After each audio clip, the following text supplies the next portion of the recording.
지금 미국과 캐나다 사이에 큰일이 벌어지고 있다는 소식이 전해지고 있습니다. 트럼프 정부가 캐나다 목재의 41%의 관세를 부과하겠다고 발표했는데 이로 인해 미국 전역에 화장지 품귀 현상이 발생할 위기에 처했다고 합니다. 전문가들은 미국 공장이 캐나다 펄프에 의존하고 있어 대체가 불가능하다며 경고하고 있습니다. 그런데 이 상황에서 미국이 한국에 도움을 요청했지만 한국은 불가능하다며 단칼에 거절했다고 합니다. 대체 무슨 이유로 한국이 미국의 요청을 거절했을까요? 한국과 미국 사이에 어떤 문제가 있는 것일까요? 안녕하세요. 제 이름은 탈러스라고 합니다. 저는 지난 22년 동안 나라들이 서로 종이 제품을 어떻게 거래하는지 공부했었어요. 캐나다 총리가 큰 발표를 했을 때 그것도 트럼프 대통령이 새로운 물품세를 발표하기 하루 전이었는데 저는 바로 사람들이 제 도움이 필요할 거라는 것을 알았습니다. 저는 국제무역위원회에 제 사무실에 서 있었어요. 제 눈은 컴퓨터 화면에 고정되어 캐나다 총리의 연설을 지켜보고 있었습니다. 저는 미국이 우리를 이용할 수 있도록 캐나다를 약화시키거나 무너뜨리려는 모든 시도를 거부할 것입니다. 라고 그는 강한 목소리로 말했어요. 저는 그가 물러서지 않을 것이라는 것을 알 수 있었죠. 저는 대부분의 사람들보다 북미 종이 무역에 대해 더 많이 알고 있어요. 저는 몇 달 동안 이러한 문제들이 커지는 것을 지켜보고 있었습니다. 트럼프 팀은 계속 우리는 그들의 목재가 필요 없다고 말하고 있었어요. 하지만 저는 우리 공장이 어떻게 작동하는지에 대한 진실을 알고 있었습니다. 매일 제 이메일은 세금, 공급, 위기와 같은 단어가 담긴 메시지로 가득했었어요. 미국에서 종이 제품을 만드는 모든 회사가 저에게 전화를 걸고 있었습니다. 그들은 모두 한 가지를 알고 싶어 했죠. 캐나다 종이 재료 없이 살아남을 수 있을까요? 대부분의 정치인들이 이해하지 못하는 것은 우리 공급 시스템이 얼마나 섬세한지예요. 수십 년에 걸쳐 구축된 것을 종이 한 장에 서명한다고 해서 바꿀 수는 없습니다. 저는 제 노트북에 이렇게 적었어요. 무역 연결은 단지 서명만으로 끊을 수 없다. 저는 그 말이 얼마나 현실이 될지 몰랐었죠. 다음 날 아침, 저는 긴급한 전화를 받았습니다. 상무부가 저를 당장 필요로 했어요. 그들은 캐나다 소프트우드 목재에 대한 세금을 14%에서 추가 27%로 인상하면 어떤 일이 일어날 수 있는지 제가 설명해 주길 원했습니다. 책임자들이 이해하지 못하는 것 같아요. 저는 정부 관리에게 말했었어요. 캐나다 소프트우드 목재에서 나오는 흰 펄프는 매우 중요합니다. 미국에서 일반 화장지의 약 30%와 종이 타월의 50%를 차지하고 있어요. 저는 공급망 문제와 공장 의존성과 같은 말을 계속했지만 아무도 정말로 듣고 있지 않은 것 같았습니다. 정치 관계자들은 실제 세계의 문제보다 그들이 어떤 메시지를 보내고 있는지에 더 신경 쓰고 있었어요. 캐나다 펄프의 다른 공급원을 빨리 찾는 것은 거의 불가능해요. 저는 주장했습니다. 미국 종이 공장은 특별히 캐나다 재료로 작업하도록 만들어져 있어요. 정부 건물을 나가면서 저는 두 직원이 미국이 비상 공급을 위해 한국에 도움을 요청해야 할 수도 있다고 이야기하는 것을 들었어요. 저는 이것이 슬픈 방식으로 재미있다고 느꼈습니다. 그들은 다른 나라에 덜 의존하고 싶어 했지만 이제 그들은 훨씬 더 먼 나라들에 의존해야 할 것이었죠. 그 주 후반에 우리가 심각한 부족을 겪을 수 있다는 보고서가 제 책상에 도착했습니다. 전국의 종이 제조업체들의 전화로 제 전화기가 쉴 새 없이 울렸어요. 이것은 화장지와 종이 타월을 훨씬 더 비싸게 만들 수 있어요. 저는 업계 지도자들과의 긴급회의에서 경고했었습니다. 우리는 코로나19 때처럼 빈 선반을 볼 수 있을 거예요. 회사 지도자들이 고개를 끄덕였어요. 우리는 모두 이것을 전에 본 적이 있었습니다. 사람들이 패닉에 빠지고 너무 많이 사고 빈 가게 선반, 부족, 위기, 패닉 구매와 같은 단어들이 회의실을 가득 채웠어요. 트럼프 행정부는 세금을 올리면 미국 공장에서 더 많은 화장지를 만들고 일자리를 창출할 것이라고 말해요. 한 회사 사장이 말했습니다. 하지만 그들은 미국 공장이 캐나다 펄프를 사용한다는 것을 알지 못하는 것 같아요. 정치인들이 생각하는 것과 실제로 일어나는 일 사이의 이런 간격은 제 경력 내내 제가 봐왔던 것이었습니다. 그날 밤 저는 큰 상점에서 일하는 누군가로부터 문자 메시지를 받았어요. 고객들이 이미 여분을 사기 시작하고 있어요. 2020년 3월과 비슷해 보입니다. 역사가 반복되고 있었지만 이번에는 부족이 완전히 우리 자신의 잘못이었죠. 제 호텔방에서 저는 펄프 현실, 세금이 왜 국내 종이 제품 자급자족을 만들 수 없는가? 라는 논문을 쓰기 시작했습니다. 주요 질문은 이것이었어요. 정치인들에게 우리가 필요로 하는 재료를 단지 바라는 것만으로는 없앨 수 없다는 것을 어떻게 설명하나요? 저는 도시 불빛을 바라보며 창밖을 응시했어요. 때로는 무언가에 대해 많이 아는 것이 문제가 발생하는 것을 막기에 충분하지 않습니다. 때로는 문제가 다가오는 것을 볼 수 있지만 막을 수는 없어요. 당신이 할 수 있는 것은 무슨 일이 일어나는지 기록하고 결국에는 사실이 의견을 이길 것이라고 희망하는 것뿐입니다. 다음 날 아침, 저는 걱정하는 마음으로 일어났어요. 해가 겨우 뜰 무렵 제 전화기가 울렸습니다. 상무부에서 온 전화였어요. 그들은 캐나다 목재에 세금을 올리면 어떤 일이 일어날지 당장 제 도움이 필요했었죠. 오늘 바로 와주셔야 해요. 전화 속 목소리가 말했어요. 대통령이 캐나다 목재 세금을 14%에서 41%로 올리면 어떤 일이 일어날지 알고 싶어 하십니다. 저는 빠르게 옷을 입고 노트북을 집어들고 그들의 사무실로 향했어요. 워싱턴의 거리는 일하러 가는 사람들로 붐비고 있었는데 그 누구도 곧 모든 가정에 닥칠 화장지 문제에 대해 알지 못했었습니다. 제가 도착했을 때 저는 큰 회의실로 안내받았어요. 벽에는 미국과 캐나다 간의 무역 수치를 보여주는 차트들이 걸려 있었습니다. 5명의 어두운 정장을 입은 사람들이 테이블 주변에 앉아 저를 마치 모든 답을 가진 사람처럼 쳐다보고 있었어요.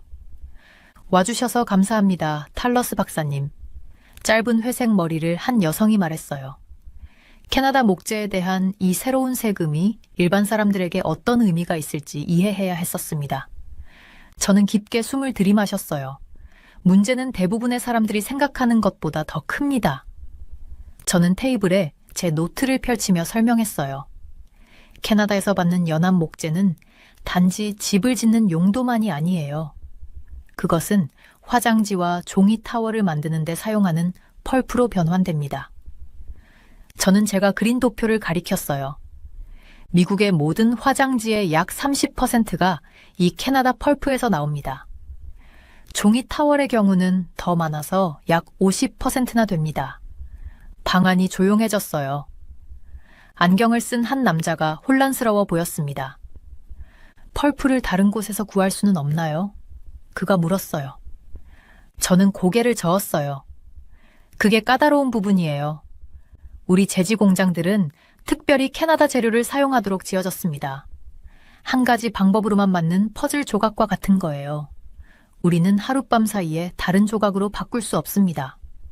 저는 화이트보드로 걸어가 공장에 간단한 그림을 그렸어요. 이렇게 생각해 보세요. 특별한 종류의 배터리로만 작동하는 기계를 만든다고 상상해 보세요. 만약 그 배터리의 가격이 갑자기 많이 올라가거나 구할 수 없게 된다면 여러분의 기계는 제대로 작동하지 않을 거예요. 전체 기계를 다시 만들어야 하는데 그러려면 몇 년이 걸리고 수백만 달러가 들 것입니다. 회색 머리의 여성이 미간을 찌푸렸어요. 그러니까 말씀하시는 것은 이 세금을 올리면 모든 사람들에게 화장지와 종이 타월 가격이 더 비싸질 거라는 거죠? 네, 저는 말했어요. 그리고 코로나 때처럼 매대가 비었던 것처럼 일부 상점에서는 품절될 수도 있습니다. 나중에 건물을 나오면서 저는 복도에서 이야기하는 두 직원의 말을 들었습니다. 대통령은 우리가 남한에 긴급 공급을 요청해야 한다고 생각하십니다. 한 명이 말했어요. 저는 거의 웃을 뻔했어요. 바로 옆 나라인 캐나다에 덜 의존하기 위해 지구 반대편에 있는 남한에 더 의존하게 되다니 얼마나 이상한 일인가요? 사무실로 돌아가는 길에 저는 식료품점을 걸어 지나갔어요. 화장지 통로는 이미 평소보다 더 비어 보였습니다.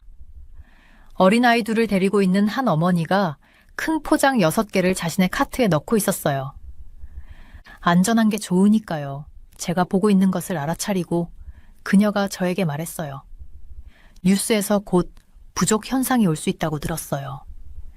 사무실로 돌아와서 저는 창밖 아래 도시를 바라보며 서 있었어요. 워싱턴은 여기서 보면 너무 평화로워 보였지만 저는 폭풍이 오고 있다는 것을 알고 있었습니다. 사람들은 무언가가 망가질 때까지 모든 것이 얼마나 연결되어 있는지 깨닫지 못해요. 느슨한 실을 당기는 것과 같아요. 곧 전체 스웨터가 풀리기 시작합니다. 저는 컴퓨터를 열고 왜 우리가 하룻밤 사이에 캐나다 펄프를 대체할 수 없는가?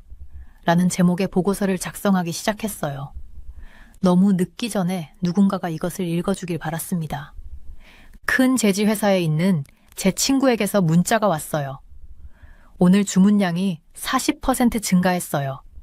사람들이 공황 구매를 시작하고 있어요. 저는 한숨을 쉬며 벽에 있는 달력을 보았어요. 새로운 세금은 단 2주 안에 시작될 예정이었습니다. 그때까지 상점 선반은 이미 비어 있을지도 몰라요. 그리고 이 모든 것이 종이가 실제로 어떻게 만들어지는지 이해하지 못하는 사람들이 내린 결정 때문이었어요. 때로는 가장 중요한 연결고리는 그것이 끊어질 때까지 우리가 보지 못하는 것들입니다. 저는 제 보고서 맨 위에 썼어요. 중요한 사람이 이것을 읽어주길 바랐지만 저는 이미 다가오는 것을 막기에는 너무 늦었다고 생각하기 시작했었습니다. 다음 주까지 제 책상은 산업 예측 보고서들로 가득 쌓여 있었어요. 그 보고서들은 모두 같은 것을 가리키고 있었습니다. 심각한 부족 사태가 오고 있었어요. 제 전화기는 계속해서 울렸어요. 전국의 제지 제조업체들이 저에게 조언을 구하고 있었습니다. 저는 피곤한 눈을 비비며 시계를 보았어요. 이미 자정이 지났었지만 저는 잠을 잘 수 없었어요. 제가 알고 있는 일이 곧 일어날 것이라는 사실 때문이었습니다. 아침 햇살이 제 사무실 창문을 통해 들어왔을 때 저는 긴급산업회의를 준비하고 있었어요. 저는 메모를 모으고 깊은 숨을 들이쉰 다음 걱정스러운 표정들로 가득 찬 회의실로 걸어 들어갔었어요. 이것은 화장지와 종이 타월 가격의 급격한 상승으로 이어질 수 있어요. 저는 갑자기 조용해진 방에 제 목소리가 울려 퍼지며 말했었습니다. 우리는 코로나19 팬데믹 때와 비슷한 부족 사태를 보게 될 거예요. 저는 대형 제조업체들의 대표들이 고개를 끄덕이는 것을 지켜보았어요. 그들의 표정은 나쁜 소식을 전하는 의사들을 떠올리게 했었죠. 우리 모두 이전에 이런 상황을 본 적이 있었습니다.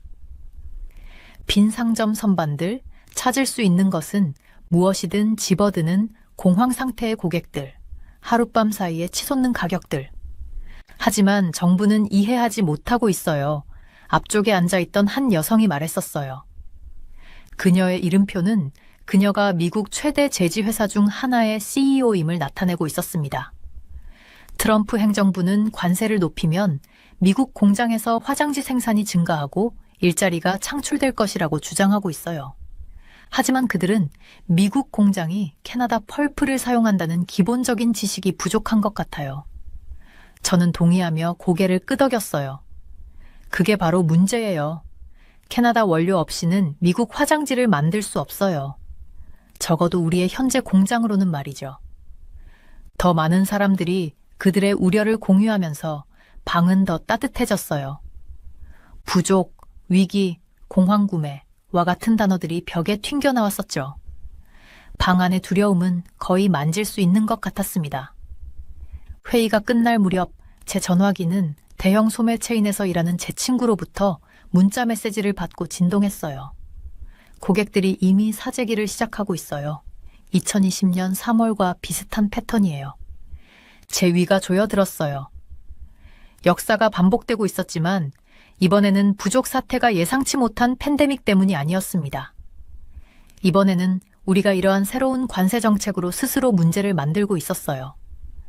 그날 밤, 저는 호텔방에 앉아 노트북 화면을 응시하고 있었어요. 제가 타이핑하는 동안 글자들이 흐려졌었습니다.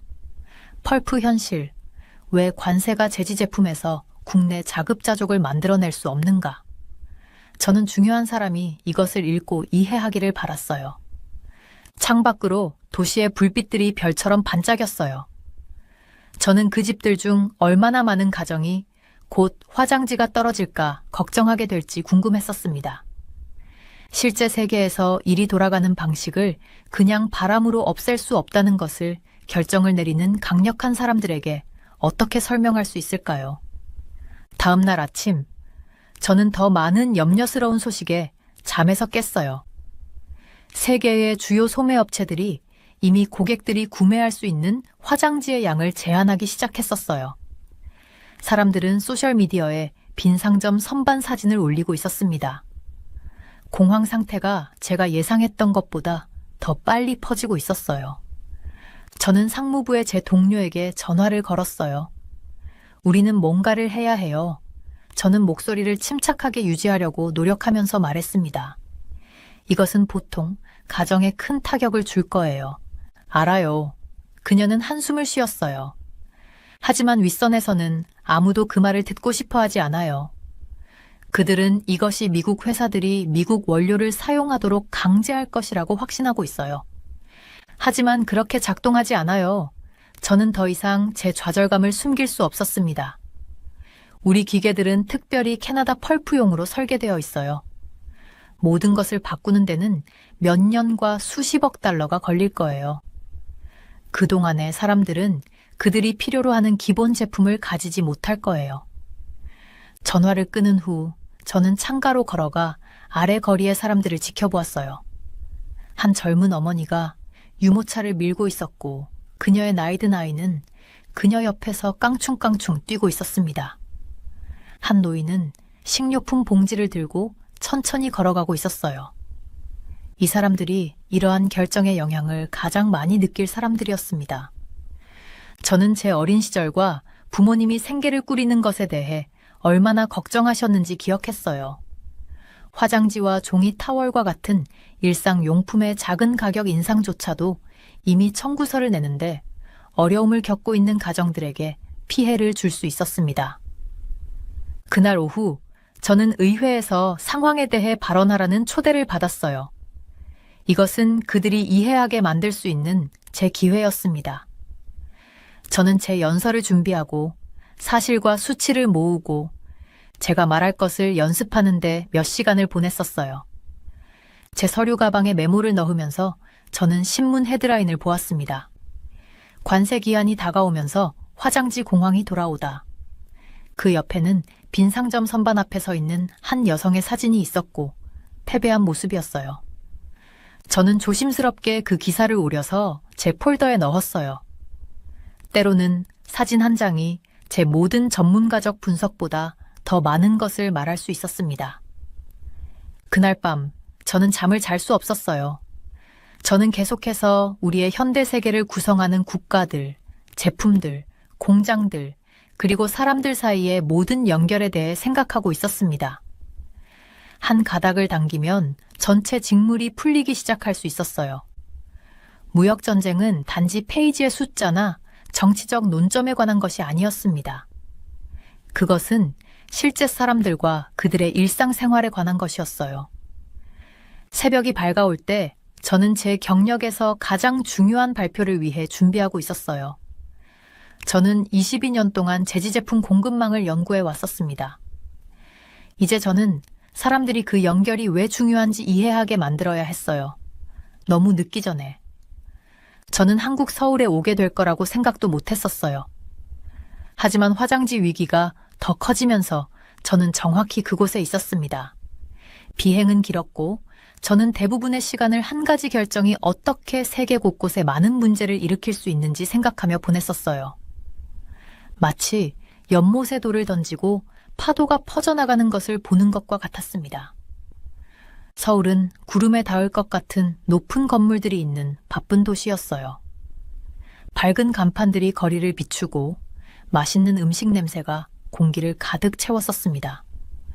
워싱턴과는 매우 달랐지만 저는 관광객으로 온 것이 아니었어요. 저는 화장지와 종이 타월에 대해 이야기하러 왔었습니다. 제 회의는 비즈니스 지구의 큰 유리 건물에서 열렸어요. 저는 한국무역부의 김 씨를 만났는데 그는 따뜻한 악수와 약간의 인사로 저를 맞이했었습니다. 탈러스 박사님, 멀리서 와주셔서 감사합니다. 도시가 보이는 회의실에 앉으면서 그가 말했어요. 저희는 미국의 상황을 주의 깊게 지켜보고 있었습니다. 저는 고개를 끄덕이며 공책을 꺼냈어요. 만나주셔서 감사합니다. 해결책을 찾을 수 있기를 바랍니다. 김 씨는 우리 둘에게 차를 따르며 중요한 것을 설명했었어요. 코로나 대유행 때 저희는 미국에 많은 화장지를 보냈었습니다. 그때 한국에서의 수입이 150% 이상 증가했었어요. 저는 그 시절을 잘 기억했습니다. 상점 선반은 비어 있었고 사람들은 화장지가 떨어질까 걱정했었어요. 지금 생각하면 바보 같지만 그때는 진짜 문제였습니다. 그리고 이제 당신 정부는 다시 그 간격을 메워달라고 하면서도 김 씨는 계속해서 말했어요. 동시에 우리 제품에도 관세를 부과하겠다고 위협하고 있습니다. 저희로서는 매우 혼란스럽네요. 저는 한숨을 쉬었어요. 이것이 제가 계속 부딪히는 문제였습니다. 정부는 캐나다종이 제품에 높은 세금을 부과해서 너무 비싸게 만들고 싶어 했어요. 하지만 그러면 누군가 다른 사람이 화장지와 종이 타월을 제공해야 했습니다. 그런데도 그들은 그 제품들에도 세금을 부과하는 것을 고려하고 있었습니다. 마치 친구에게 더 이상 쿠키를 사지 않겠다고 말하면서도 저는 설명하려고 했어요. 다른 친구에게 쿠키를 달라고 하면서 그 친구의 쿠키도 원하지 않을 수 있다고 말하는 것과 같아요. 김 씨는 제 간단한 설명에 미소 지었습니다. 정확히 그렇습니다. 당신 정부는 또한 부족분 때문에 한 달에 약 1억 개의 달걀을 제공해달라고 요청했지만 저희는 70만 개도체 관리할 수 없어요. 그것은 단순히 불가능합니다. 그리고 이제 종이 제품도 다시 요청할 수도 있나요? 제가 물었어요. 네, 하지만 당신이 우리 제품에도 세금을 부과할 수 있다면 왜 더 많이 만들겠어요? 그가 물었습니다. 그것은 좋은 대답이 없는 좋은 질문이었어요. 차트와 숫자를 보면서 저는 모든 것이 얼마나 연결되어 있는지 깨달았습니다. 국가들은 모든 종류의 것들에 대해 서로 의존하고 있었어요. 다른 많은 것들에 영향을 미치지 않고 하나의 연결을 끊을 수는 없었습니다. 거미줄에서 하나의 실을 당기는 것과 같았어요. 전체 줄이 움직입니다. 그날 저녁, 저는 호텔로 돌아와 해가 질 때 도시의 불빛이 켜지는 것을 보았어요. 서울은 모든 다채로운 간판과 바쁜 거리로 밤에 아름다웠습니다. 저는 창가에 앉아 제 일기장에 적었어요. 무역전쟁은 경제를 보호하지 않아요. 그들은 단지 더 복잡한 관계로 뒤얽히게 할 뿐입니다. 저는 너무 많은 돈을 지불하지 않고 화장지를 사고 싶어하는 모든 평범한 사람들에 대해 생각했어요. 그들은 국제무역 정책이나 관세에 관심이 없었습니다. 그들은 단지 그들의 가족을 돌보고 싶었어요. 다음 날 저는 한국 제지 공장을 방문했습니다. 거대한 기계가 목재 펄프를 종이 제품으로 바꾸는 거대한 공장이었어요. 공장 매니저는 모든 것이 어떻게 작동하는지 설명하며 저를 안내했었습니다. 우리는 생산을 늘릴 수 있지만 그녀가 말했어요. 시간과 돈이 필요할 거예요. 그리고 세금이 다시 바뀌면 우리는 그 투자를 잃게 될 거예요. 저는 그녀의 우려를 이해했습니다. 규칙이 다음 달에 바뀔 수 있다면 아무도 새 기계에 수백만 달러를 쓰고 싶어 하지 않을 거예요.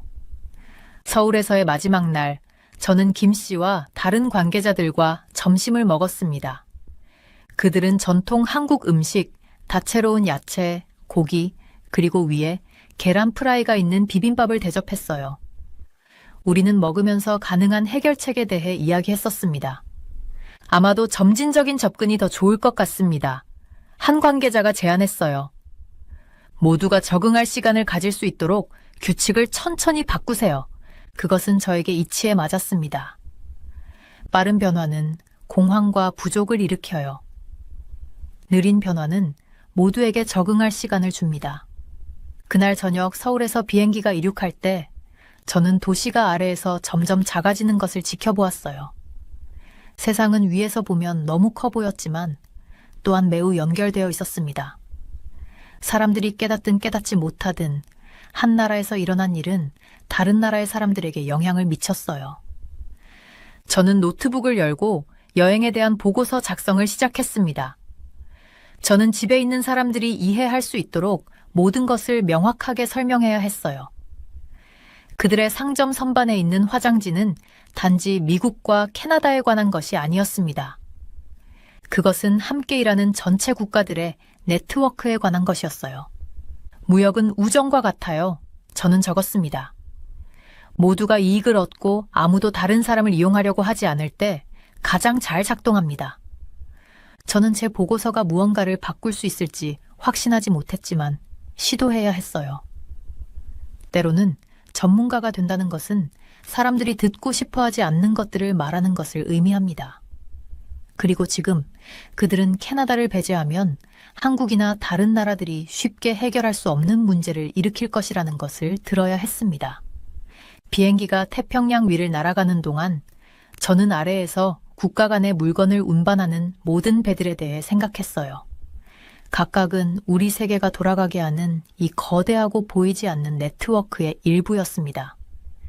그리고 그 네트워크는 이제 그것을 완전히 이해하지 못하는 사람들이 내린 결정 때문에 긴장 상태에 있었어요. 저는 문제가 더 커지기 전에 제가 그들이 이해하도록 도울 수 있기를 바랐습니다. 저는 한국에서의 여행을 마치고 워싱턴으로 돌아왔어요. 우리나라의 규칙을 만드는 사람들에게 진실을 말할 시간이었습니다. 저는 의회위원회라고 불리는 그룹에게 말하러 갔었어요. 그들은 한 나라에서 다른 나라로 물건이 어떻게 이동하는지 듣고 싶어 했었습니다.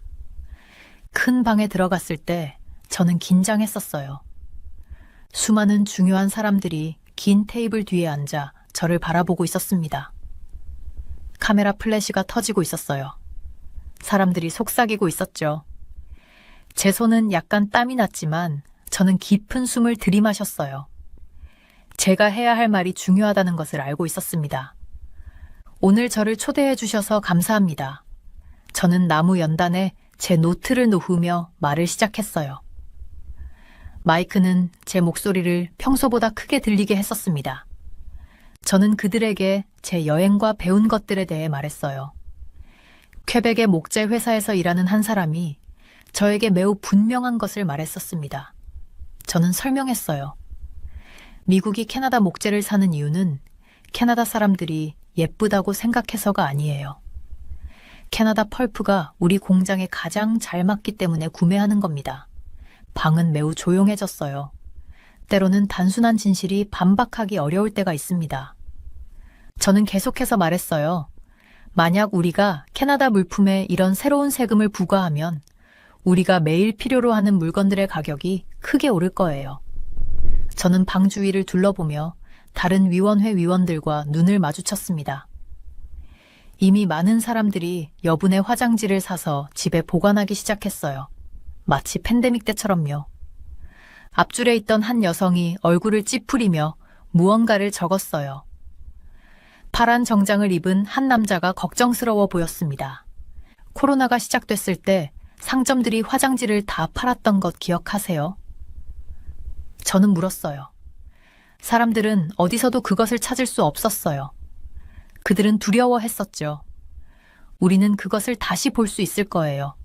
하지만 이번에는 바이러스 때문이 아니라 우리 자신의 규칙 때문이에요. 저는 그들에게 큰 화면으로 사진들을 보여줬어요. 첫 번째 사진은 종이 제품이 만들어지는 공장이었습니다. 이 기계들은 저는 가리키며 말했어요. 캐나다에서 오는 특정 종류의 펄프를 사용하도록 만들어졌어요. 그들은 그냥 다른 것을 사용하도록 바꿀 수 없어요.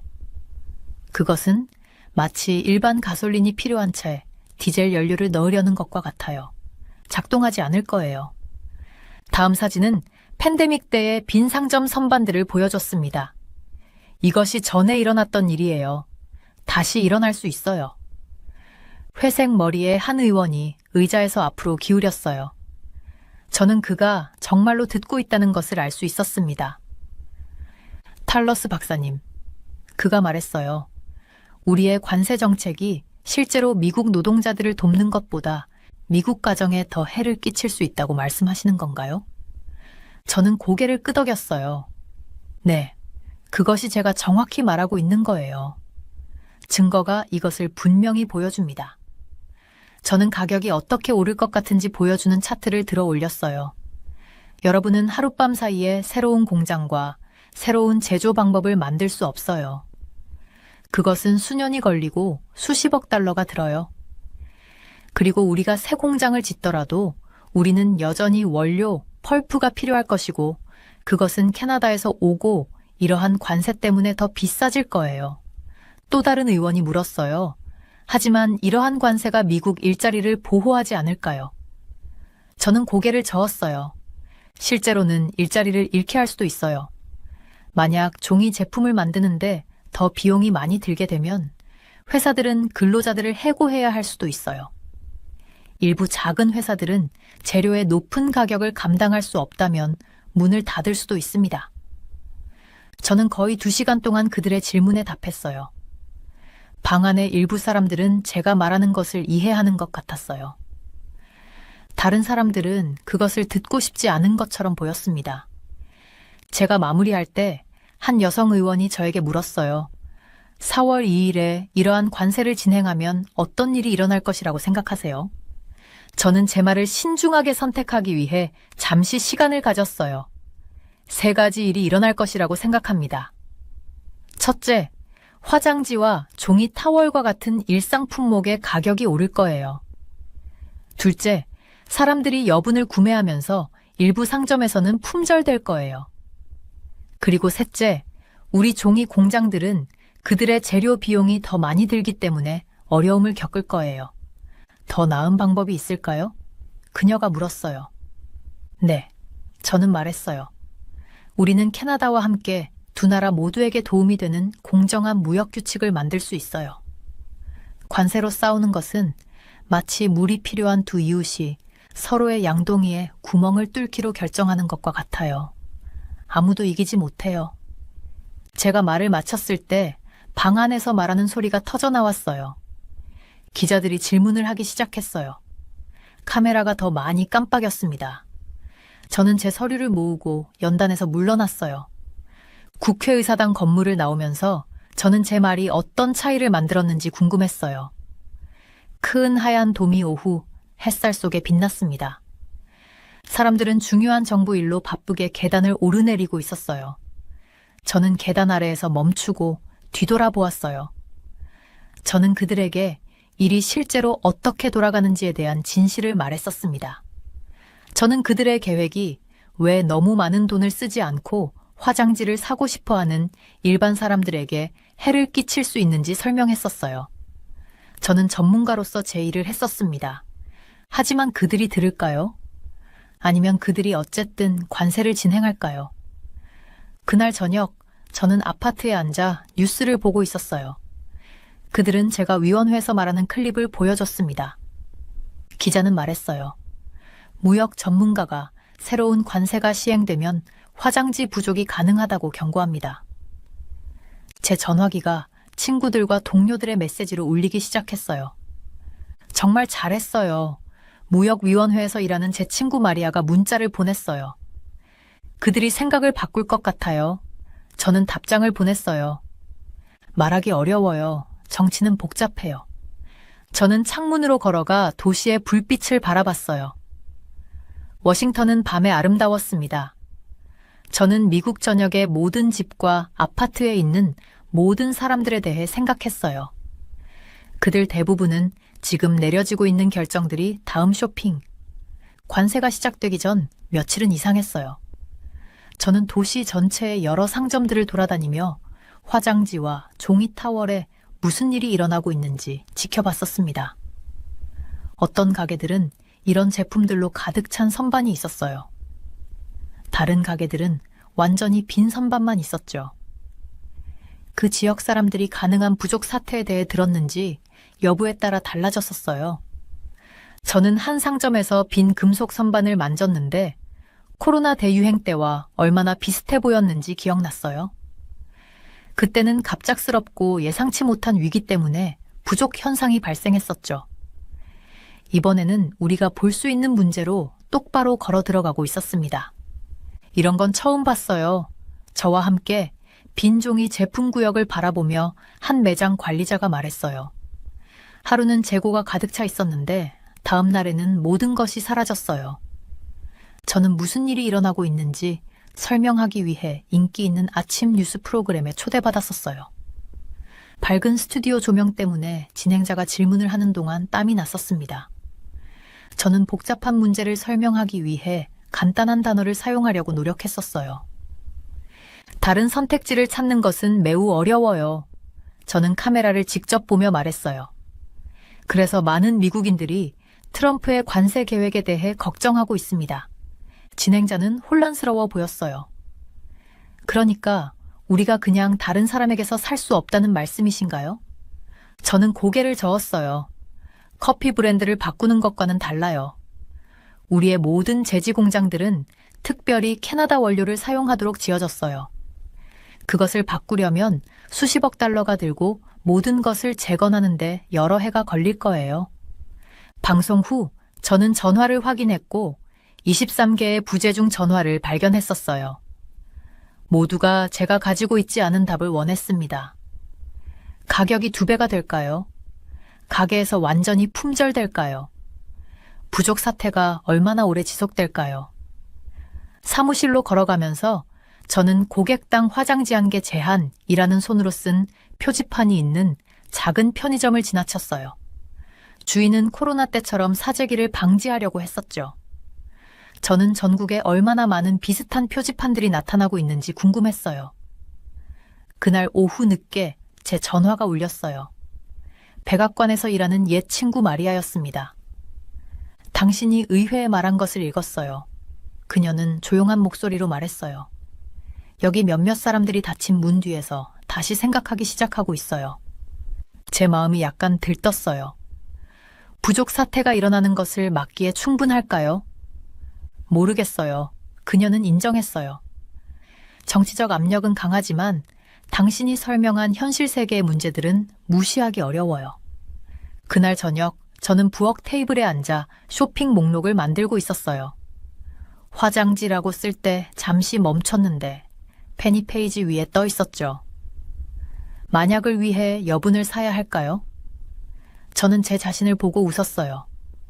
여기 저는 바로 이 문제에 대한 전문가라고 하는데 모든 사람들과 같은 걱정을 느끼고 있었습니다. 저는 제 경력 동안 만났던 모든 공장 노동자들에 대해 생각했어요. 캐나다 재료에 맞게 장비를 정확히 조정하는 방법을 알고 있는 위스콘신의 기계 운영자들, 북부 숲에서 남부 공장까지 배송 경로를 완벽하게 만드는데 수십 년을 보낸 물류 관리자들, 신중한 예측을 통해 상점 선반을 갖춘 소매 계획자들, 이 모든 시스템들이 곧 방해받을 예정이었어요. 다음 날 아침, 저는 관세가 시작되기 전 마지막 보고서를 마쳤어요. 제 손가락이 키보드 위에서 빠르게 움직였어요. 무역 전쟁은 시작하기 쉽지만 끝내기 어려워요.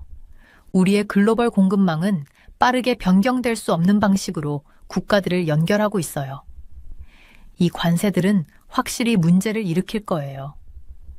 진짜 질문은 정책 결정이 경제적 현실과 일치하는데 얼마나 오래 걸릴 것인가 하는 것입니다. 저는 노트북을 닫고 창문으로 걸어갔어요. 제 사무실에서는 워싱턴 기념탑이 멀리서 높이 서 있는 것을 볼 수 있었어요. 때로는 전문가가 되는 것만으로는 충분하지 않아요. 때로는 선로에 있는 기차처럼 문제가 다가오는 것을 볼 수 있지만 그것을 멈출 수는 없어요. 할 수 있는 일은 무슨 일이 일어나는지 기록하고 결국에는 사실이 정치보다 더 중요해지기를 바라는 것뿐이었죠. 저는 시원한 창문 유리에 손을 대었어요. 무역전쟁은 제가 모든 지식을 가지고도 완전히 예측할 수 없는 방식으로 풀리려고 하고 있었습니다. 그날 밤, 저는 바람에 가지가 흔들리는 캐나다 소나무 숲이 끝없이 이어지는 꿈을 꿨어요. 제 꿈에서는 벽이 땅에서 천천히 올라와 숲을 반으로 잘랐어요. 종이가 눈처럼 공중에 떠다니며 벽 양쪽에 내려앉았죠. 저는 명확한 생각과 함께 깨어났어요. 벽은 물건들을 밖에 두는 것만이 아니에요. 그것들은 또한 우리를 안에 가두죠. 4월 2일이 다가오면서 뉴스 채널들은 무슨 일이 일어날지 설명하려는 전문가들로 가득 찼었어요. 대부분은 제가 들어줄 사람이라면 누구에게나 말해왔던 간단한 진실을 놓쳤어요. 수십 년 동안 만들어진 것을 하룻밤 사이에 바꿀 수는 없어요. 저는 조지아의 화장지 제조업체로부터 이메일을 받았어요. 그들은 이미 적절한 재료를 구할 수 없어서 2개의 생산 라인을 중단했었죠. 그들의 메시지는 간단했어요. 우리 직원들에게 뭐라고 말해야 하나요? 저는 좋은 대답이 없었어요. 우리나라들을 연결하는 복잡한 무역망이 가닥마다 찢어지고 있었어요. 끊어진 각 연결은 실제 사람들이 일자리를 잃고 실제 가족들이 더 높은 가격을 지불하고 실제 지역사회가 불확실성에 직면한다는 것을 의미했어요. 관세가 시작되기 전 마지막 날, 저는 내셔널 몰을 걸었어요. 관광객들은 사진을 찍고 아이들은 놀고 삶은 정상적으로 계속되었죠. 대부분의 사람들은 그들의 일상생활이 그들이 결코 들어가지 않을 회의실에서 내려진 결정들에 의해 어떻게 영향을 받을지 전혀 알지 못했어요. 저는 헬싱키 회의실에 서서 핀란드 국방부 관계자들이 결정을 발표하는 것을 지켜보고 있었어요. 제 이름은 자비에르 탁슨이라고 해요. 솔직히 말하면 제 놀라움을 감추기가 어려웠어요. 30년 동안 탄도 전문가와 국제 방위 조달 분석가로 일해왔지만 저를 놀라게 하는 일은 정말 드물었거든요. 그런데도 저는 진짜로 놀랐었어요. 핀란드 국방부는 남모 라푸아로부터 155mm 포탄과 7.62mm 소총 탄약 주문을 승인했습니다. 관계자가 업계 대표들과 기자들이 모인 방에 발표했었어요. 이 조달 계약은 7,900만 유로, 약 1,154억 원의 가치가 있었습니다. 어떤 기준으로 봐도 상당한 규모의 주문이었죠. 저를 당혹스럽게 한 것은 주문의 규모가 아니라 공급업체였어요. 많은 사람들이 한국의 주요 탄약 제조업체인 풍산이 이 계약을 따낼 것으로 예상했었거든요. 왜냐하면 이 포탄들은 핀란드가 한국에서 구매한 K9 자주포용이었기 때문이었어요. 하지만 그들은 대신 155mm 포탄 생산 경험이 제한적인 핀란드 노르웨이 합작회사인 남모 라푸아를 선택했었습니다. 이건 정치적으로는 편리하지만 전략적으로는 의문스러운 결정이네요. 저는 브리핑을 마치고 나오면서 동료에게 중얼거렸어요. 27개국의 탄약 품질과 공급망을 평가해온 저로서는 남모 라푸아가 주로 소형 및 중형 구경 탄약에 집중해왔다는 것을 알고 있었어요. 대형 155mm 포탄에 대한 그들의 전문성은 아직 검증되지 않았었죠. 복되는 추측으로 가득 찼어요. 탄약, K9, 포탄 같은 단어들이 여러 언어로 대화 속에 섞여 있었습니다. 이 결정은 단순한 조달 선택 이상의 의미를 가지고 있었어요. 그것은 유럽이 품질과 신뢰성을 희생해가면서까지 포탄 생산 능력을 재건하려는 절박한 시도를 상징했었습니다. 태블릿에 메모를 하면서 한 가지 질문이 제 생각을 지배했어요. 핀란드의 국가적 자존심이 전장에서의 신뢰성에 대한 대가를 치르게 될까요? 다음 날 아침, 저는 나토 관련 국방 관계자들의 비공개 회의에서 제 평가를 발표했었어요. 제가 생산 통계를 보여주자 방은 조용해졌습니다.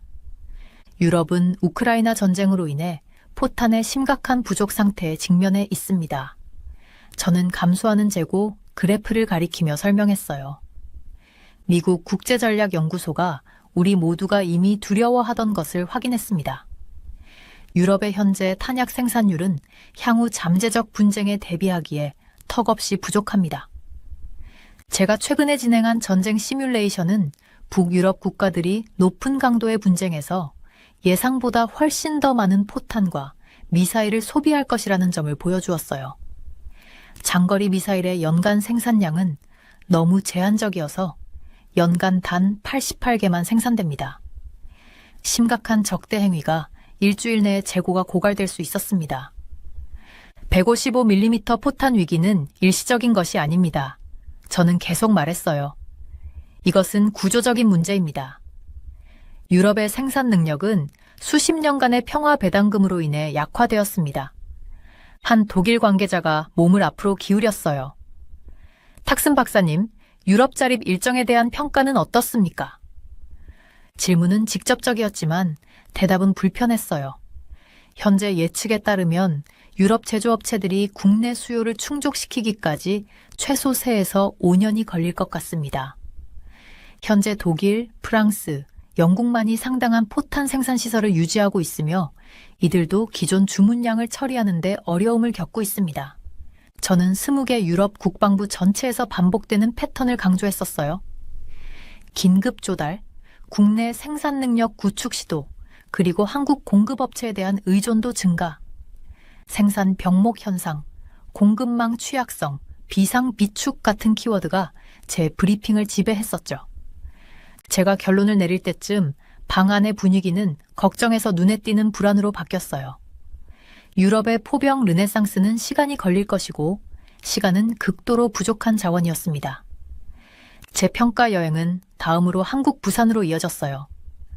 그곳에서 저는 풍산의 생산시설을 둘러보았었습니다. 유럽의 능력과의 대조는 뚜렷했어요. 한국은 전시에 대비한 대량 생산 시스템을 유지해왔습니다. 우리가 고도로 자동화된 생산 라인을 관찰하는 동안 안내자가 설명했었어요. 우리는 41일 이내에 33만 개의 1055mm 포탄을 생산하고 배치할 수 있습니다. 저는 이 수치를 독립적으로 확인했어요. 월간 생산 능력이 24만 개 포탄을 초과했습니다. 우크라이나 군대의 월간 소비량이 9만 개의 150mm 포탄임을 고려할 때 한국의 생산 속도는 진정으로 세계적인 수준이었어요. 제 시설 보고서를 지배한 주요 용어는 생산, 대량 생산, 품질 관리였습니다.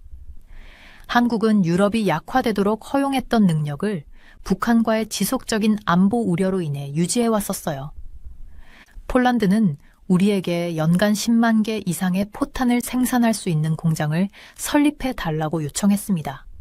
우리가 테스트 시설을 검사하는 동안 제 호스트가 언급했어요.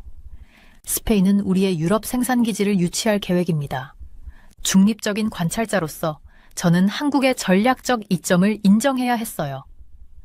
유럽 국가들이 포탄 부족으로 고군분투하는 동안 한국 기업들은 글로벌 주요 공급업체가 될 위치에 있었습니다. 스페인이 나토의 핵심 탄약 공급망 관리자 역할을 하는 것은 유럽 시장에서 한국산 포탄의 침투를 더욱 가속화할 뿐이었어요. 제 카메라는 풍산 생산 라인의 이미지를 담았어요. 나중에 유럽 방위청에 대한 제 브리핑에서 두드러지게 등장할 이미지였습니다. 유럽의 야망과 한국의 능력 사이의 대조는 더 분명할 수 없었어요. 풍산이 저를 테스트 장소로 초대했을 때 저는 제가 포병 전쟁의 패러다임 변화를 목격하게 될 줄은 몰랐었습니다. 외딴 테스트 시설의 서늘한 아침, 풍산 엔지니어들은 그들의 최신 창조물 램제트 동력 포탄을 시연할 준비를 했어요. 다음 날 아침, 저는 나토 관련 국방 관계자들이 모인 비공개 회의에서 제 평가를 발표했어요. 제가 생산 통계 자료를 보여주자 회의실이 조용해졌습니다. 유럽은 우크라이나 전쟁으로 인해 포탄이 심각하게 부족한 상황에 처해 있어요. 저는 재고량이 감소하는 그래프를 가리키며 설명했었어요. 미국 국제전략연구소가 확인한 사실은 우리가 이미 우려했던 것과 같아요. 유럽의 현재 탄약 생산율은 미래에 있을 수 있는 어떤 충돌에도 턱없이 부족하다는 거죠. 제가 최근에 진행한 전쟁 시뮬레이션에서는 북유럽 국가들이 고강도 충돌 상황에서 예상보다 훨씬 많은 포탄과 미사일을 소비할 것으로 나타났어요. 장거리 미사일의 연간 생산량이 너무 제한적이어서 연간 겨우 88발, 심각한 적대 행위가 발생하면 단 일주일 만에 재고가 소진될 수 있었습니다. 155mm 포탄 위기는 일시적인 게 아니에요. 저는 계속 말했었어요. 구조적인 문제죠. 유럽의 생산 능력은 수십 년 동안의 평화 배당금으로 인해 약화되었어요. 독일 관계자가 앞으로 몸을 기울였어요. 탁슨 박사님, 유럽의 자급자족 시간표에 대한 평가는 어떻게 되나요? 질문은 직접적이었지만 대답은 불편했습니다. 현재 예측으로는 유럽 제조업체들이 국내 수요를 충족시키려면 적어도 3년에서 5년은 걸릴 것 같아요. 현재 독일, 프랑스, 영국만이 중요한 포탄 생산 시설을 유지하고 있는데 이들도 기존 주문을 처리하는데 어려움을 겪고 있어요. 저는 20개 유럽 국방부에서 반복되는 패턴을 강조했어요. 긴급 조달, 국내 생산 능력 구축 시도, 그리고 한국 공급업체에 대한 의존도 증가였죠. 생산 병목 현상, 공급망 취약성, 비상 비축과 같은 키워드가 제 브리핑을 지배했습니다. 제가 발표를 마쳤을 때 회의실의 분위기는 우려에서 명백한 불안으로 바뀌었어요. 유럽의 포병 부흥에는 시간이 필요했고 시간은 극도로 부족한 자원이었죠. 유럽의 문제는 단순히 포탄 부족이 아니에요. 저는 추가 설명을 했었어요. 더 근본적인 문제는 생산 기반이 약화되었다는 거죠. 프랑스 대표가 손을 들었어요. 그렇다면 한국 제조업체들이 이 틈새를 얼마나 빨리 메울 수 있을까요? 저는 노트북을 열고 최신 수치를 보여줬어요. 한국은 이미 월 24만 발 이상의 생산 능력을 갖추고 있어요. 우크라이나군이 월 평균 90만 발의 155mm 포탄을 소비한다는 점을 고려하면 한국의 생산 속도는 정말 세계 최고 수준이에요. 회의실에서 조용한 대화가 오갔고 저는 이들의 우려를 이해했어요. 수십 년 동안 유럽은 자신들의 평화가 영원할 것이라고 믿었던 거죠. 우리는 포탄 생산 라인을 재가동하기 위해 서두르고 있어요. 영국 대표가 말했어요. 하지만 숙련된 노동력과 전문 지식이 부족해요. 저는 고개를 끄덕였어요. 바로 그 점이 문제예요. 포탄 생산은 단순히 공장을 짓는 것이 아니라 세심한 품질 관리와 전문 지식이 필요한 복잡한 과정이에요. 그리고 지금 유럽은 그 둘 다 부족하죠. 제 발표가 끝난 후 여러 대표들이 저에게 접근했어요. 모두 같은 질문을 했죠. 어떻게 하면 될까요? 저는 솔직하게 대답했어요. 단기적으로는 한국과 같은 확립된 생산업체로부터 구매하는 것 외에는 선택지가 없어요. 장기적으로는 국내 생산 능력을 재건하고 더 중요하게는 그 기술 지식을 보존해야 해요. 회의실을 나서면서 창밖을 내다봤어요. 먹구름이 모여들고 있었고 그것은 유럽의 포탄 위기를 완벽하게 상징하는 것 같았습니다. 폭풍이 다가오고 있었고 유럽은 준비가 되어 있지 않았어요. 저녁에 호텔로 돌아와서 노트북을 열고 다음 목적지인 부산으로 가는 비행기표를 예약했어요. 한국의 포탄 생산 시설을 직접 보고 싶었죠. 유럽의 미래는 부분적으로 한국의 생산 라인에 달려 있었고 저는 그 능력을 직접 확인하고 싶었어요. 창문 밖으로 비가 내리기 시작했고 저는 내일의 방문을 위한 질문 목록을 작성했어요. 가장 중요한 질문은 한국이 유럽의 포탄 수요를 얼마나 빨리 충족시킬 수 있는가 였습니다. 그 답은 전쟁 시나리오에서 승패를 가를 수도 있었어요. 전화기가 울렸고 핀란드 국방부 연락 담당자였어요. 탁슨 박사님, 저희 결정에 대한 귀하의 평가가 궁금합니다. 저는 잠시 생각했어요. 정치적으로는 이해할 수 있지만 군사적으로는 위험한 결정이에요. 포탄 품질에서 타협은 전장에서 목숨을 잃는 결과로 이어질 수 있어요. 통화가 끝난 후 저는 창밖의 비를 바라봤어요. 제 마음속에는 유럽의 포탄 위기가 어떻게 전개될지에 대한 불안감이 자리 잡고 있었습니다. 한 가지 확실한 것은 한국이 이 위기에서 중요한 역할을 할 것이라는 점이었어요. 그리고 저는 그 이야기를 세상에 전할 준비가 되어 있었습니다. 부산에 도착했을 때 저는 정말 놀랐어요. 풍산 공장을 방문하게 됐거든요. 유럽의 시설과 비교하니 차이가 너무 컸습니다. 한국은 전시 대비 대량 생산 체계를 유지하고 있어요. 안내원이 자동화된 생산 라인을 보여주며 말했었어요. 저희는 41일 안에 33만 발의 155mm 포탄을 생산하고 배치할 수 있어요. 저는 이 수치를 독립적으로 확인했습니다. 월 24만 발 이상의 생산 능력이었죠. 우크라이나군이 매달 평균 9만 발의 155mm 포탄을 사용한다는 점을 고려하면 한국의 생산 속도는 정말 세계 최고 수준이었어요. 와, 정말 대단하네요. 제가 감탄했었어요. 유럽은 이런 속도로 생산할 수 없을 텐데요. 제 시설 보고서에서 가장 많이 등장한 단어는 생산, 대량 생산, 그리고 품질 관리였습니다. 한국은 북한과의 지속적인 안보 문제로 인해 유럽이 쇠퇴시켰던 능력을 계속 유지해왔어요. 폴란드에서 저희에게 연간 10만 발 이상의 포탄을 생산할 수 있는 공장 설립을 요청했어요. 저희가 테스트 시설을 살펴보는 동안 호스트가 언급했었죠. 스페인은 저희의 유럽 생산기지가 될 계획이에요. 중립적인 관찰자로서 저는 한국의 전략적 우위를 인정해야 했습니다. 유럽 국가들이 포탄 부족으로 어려움을 겪는 동안 한국 기업들은 글로벌 공급자로서 지배적인 위치에 있었어요. 생산 라인이 정말 인상적이네요. 제가 말했었어요. 이런 기술을 어떻게 발전시켰나요? 수십 년간의 경험이죠. 기술자가 자랑스럽게 대답했습니다. 저희는 항상 최고의 품질을 유지해 왔어요. 풍산 생산 라인의 사진을 찍었는데 이 사진들은 나중에 유럽 방위청에 제 브리핑에서 두드러지게 보여질 것이었어요. 유럽의 야망과 한국의 능력 사이의 대조는 더 분명할 수 없었습니다. 이 생산 라인은 하루에 몇 발의 포탄을 만들 수 있나요? 제가 궁금해 했었어요. 하루에 약 8,000발이요. 매니저가 대답했습니다. 24시간 운영 시에는 훨씬 더 많이 생산할 수 있어요. 저는 그 숫자에 놀랐습니다. 유럽의 많은 공장들이 한 달에 그만큼도 생산하지 못하는데 말이죠. 다음 날 저는 품질 관리 부서를 방문했어요.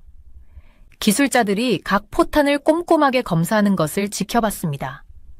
저희는 나토 표준을 엄격하게 준수해요. 품질 관리자가 말했었어요. 모든 포탄은 엄격한 테스트를 통과해야 해요.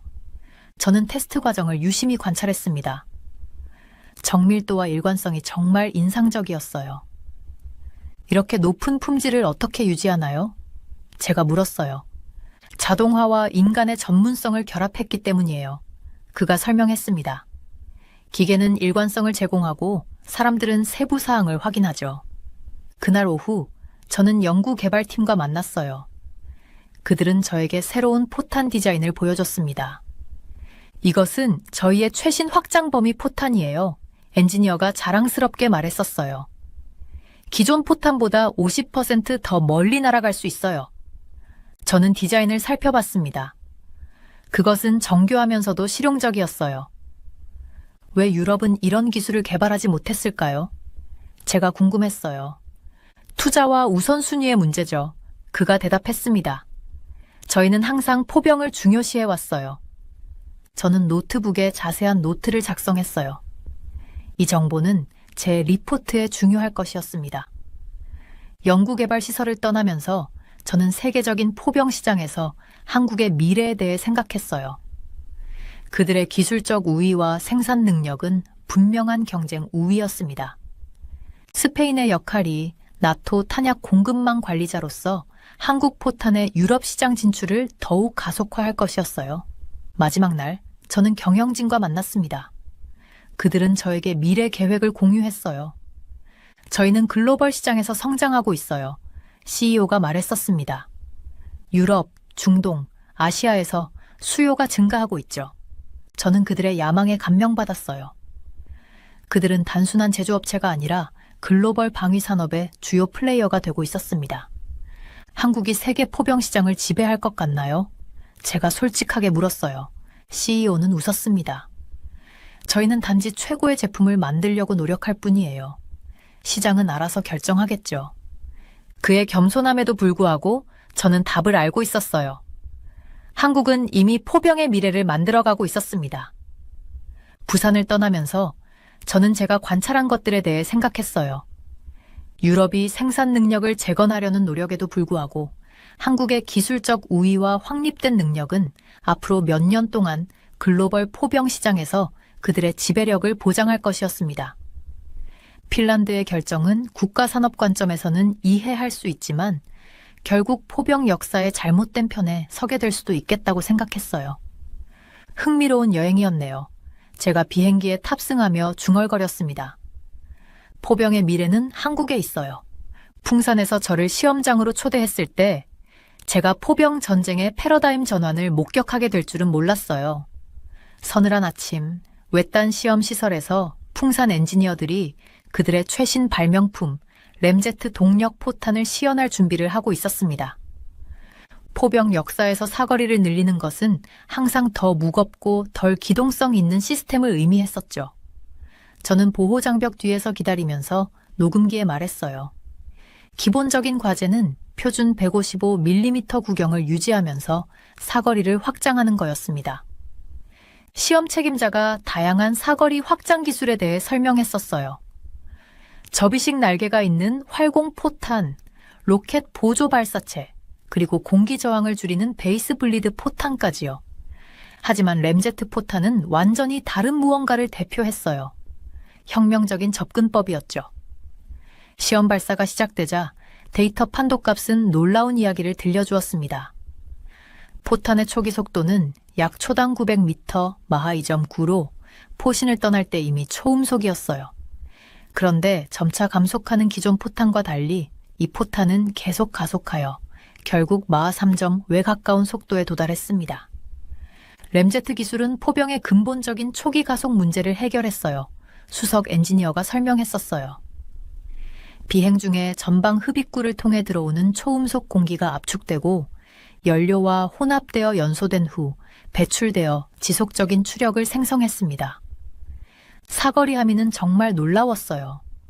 표준 155mm 포탄이 약 30km에 도달하고 첨단 베이스 블리드 변형이 70에서 100km까지 뻗을 수 있는 반면 이 램제트 포탄은 더 큰 종말 속도와 관통력으로 최대 150km까지의 사거리 잠재력을 보여주었죠.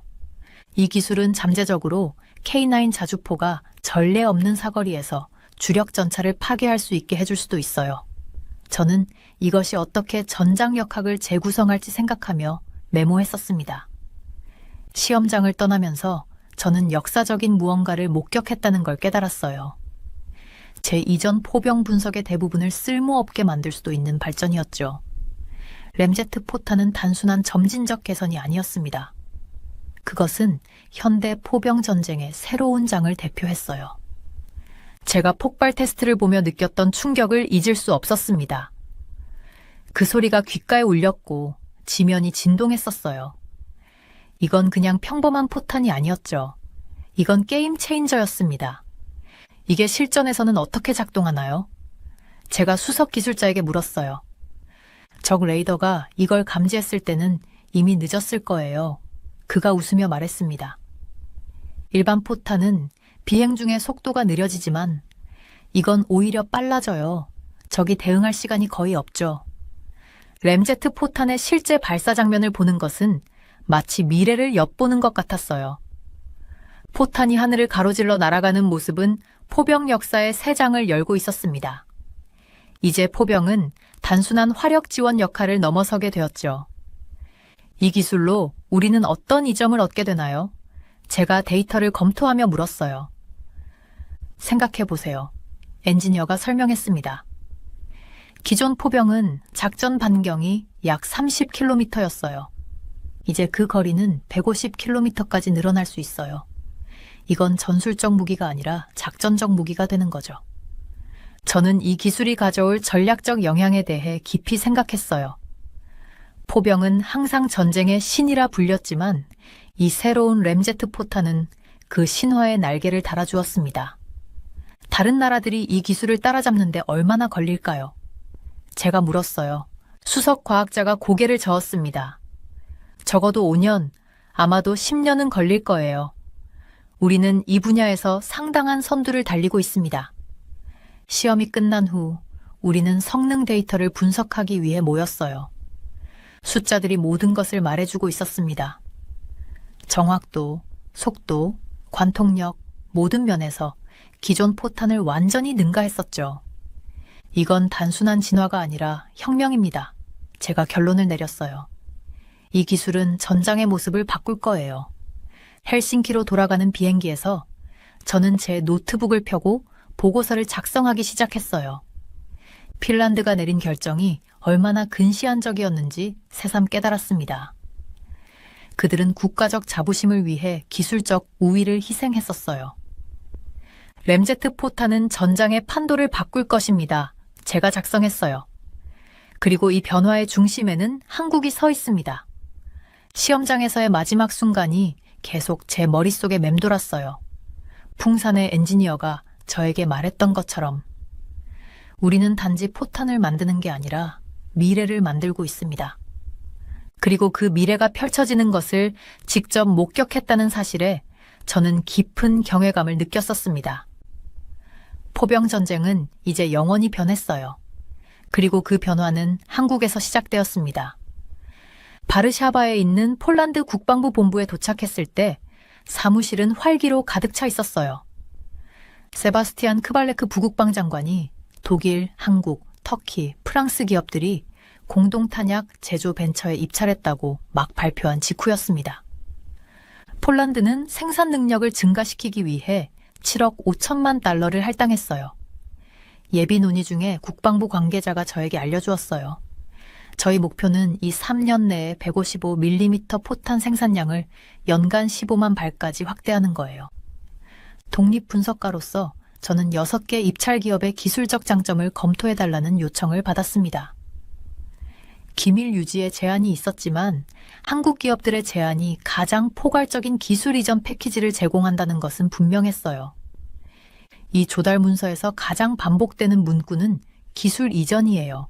평가 회의 중에 저는 말했었습니다. 폴란드는 그저 포탄을 사는 게 아니라 생산 능력을 사고 있는 거죠. 이는 제가 동유럽 전역에서 관찰한 더 넓은 패턴을 반영했어요.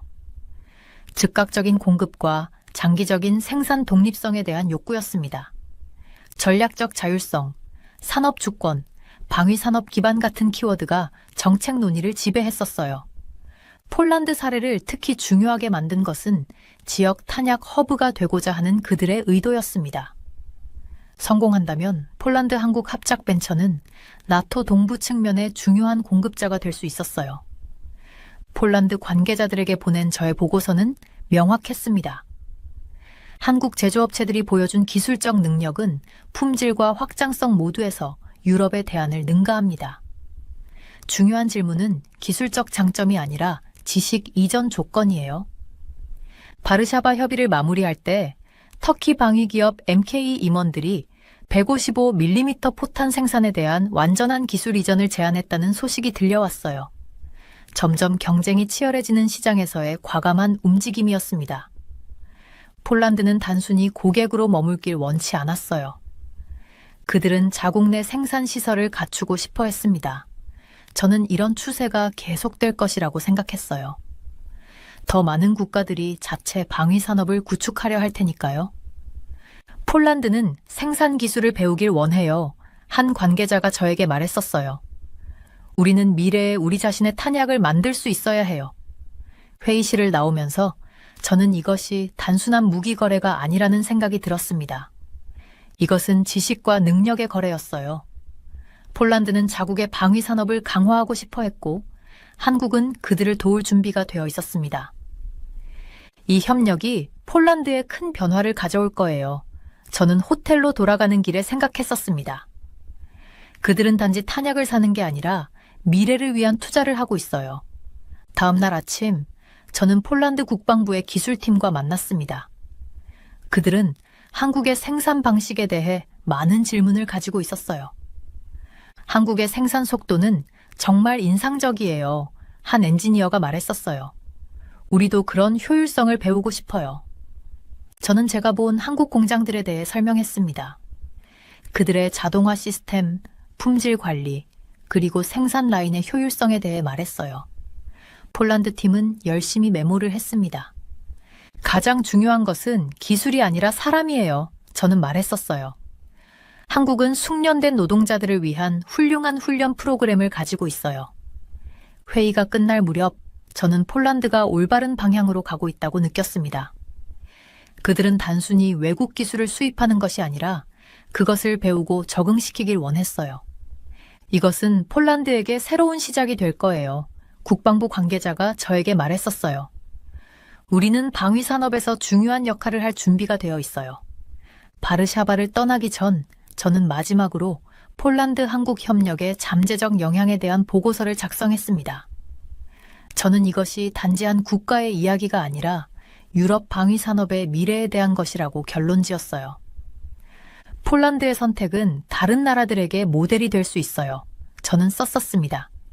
이것은 방위 산업에서 새로운 파트너십의 시작일 뿐이에요. 안녕하세요. 제 이름은 자이런 보리스키입니다. 저는 콜롬비아 대학교에서 동아시아 안보를 연구하고 있었어요. 벌써 15년 동안 중국과 대만, 그리고 한국과 북한의 관계를 공부해 왔었습니다. 요즘 동북아시아에서 위험한 일들이 많이 일어나고 있어서 제 의견을 묻는 사람들이 많아졌었죠. 중국이 대만을 공격한다면 어떻게 될까요? 이 질문은 제가 요즘 가장 많이 받는 질문이었어요. 제가 지켜본 바로는 중국이 대만을 자기 나라로 만들겠다는 생각을 숨기지 않고 있었습니다. 특히 트럼프 대통령이 다시 취임한 후에 더 그랬어요. 중국은 이미 대만을 둘러싸는 군사훈련을 마쳤었고 이건 그냥 겁주는 게 아니라 진짜 계획인 것 같았습니다. 저는 중국 군대 전략가들이 쓴 글들을 많이 읽어봤었어요. 그들은 빠르게 공격해서 미국이나 다른 나라들이 도와주러 오기 전에 대만을 차지하자는 전략을 세우고 있었습니다. 제 연구에 따르면 중국은 1시간 안에 대만의 6개 항구를 모두 막을 수 있는 능력이 있었어요. 이렇게 하면 다른 나라들이 대만에 도움을 주기 어려워지죠. 중국 해군이 커지고 있다는 말은 제 연구실에서 가장 많이 나오는 이야기 중 하나였어요. 중국은 여러 조선소에서 수백 척의 군함을 만들고 있었습니다. 특히 상륙함이라고 불리는 육지로 쳐들어갈 때 쓰는 배를 많이 만들고 있었어요. 이건 중국이 짧은 시간 안에 큰 해상 작전을 할 준비를 하고 있다는 뜻이었죠. 미국은 이런 상황을 매우 걱정하고 있었어요. 미 국방부와 자주 이야기를 나누면서 알게 된 사실은 미국이 대만을 지키기 위해 다른 나라들의 도움을 구하고 있다는 것이었습니다. 제 분석으로는 미국은 대만 방어선을 만들기 위해 일본과 한국의 참여가 꼭 필요하다고 생각하고 있었어요. 특히 중요한 점은 미국이 한국에 있는 미군을 활용하는 것을 고려하고 있다는 거였죠. 스탠포드 대학의 한 연구원이 중국과 싸움이 일어날 때를 대비해서 한국에 있는 미군을 한반도 밖의 위급한 상황에 쓸 수 있어야 한다고 말했었는데 이건 가볍게 넘길 말이 아니었습니다. 이런 생각은 바이든 정부 때부터 이야기되었던 거였어요. 제가 CNN에서 인터뷰했을 때 강조했듯이 미국은 한미동맹을 단순히 북한을 막기 위한 것이 아니라 더 넓은 인도태평양 지역의 안보를 위한 것으로 바꾸려고 하고 있었습니다. 이건 미국이 한국에게 더 많은 역할을 기대하고 있다는 뜻이었어요.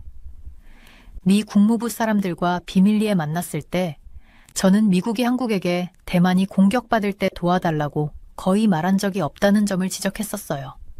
하지만 최근에는 상황이 바뀌고 있었고 미국은 한국에게 더 많은 일을 해주길 바라고 있었습니다.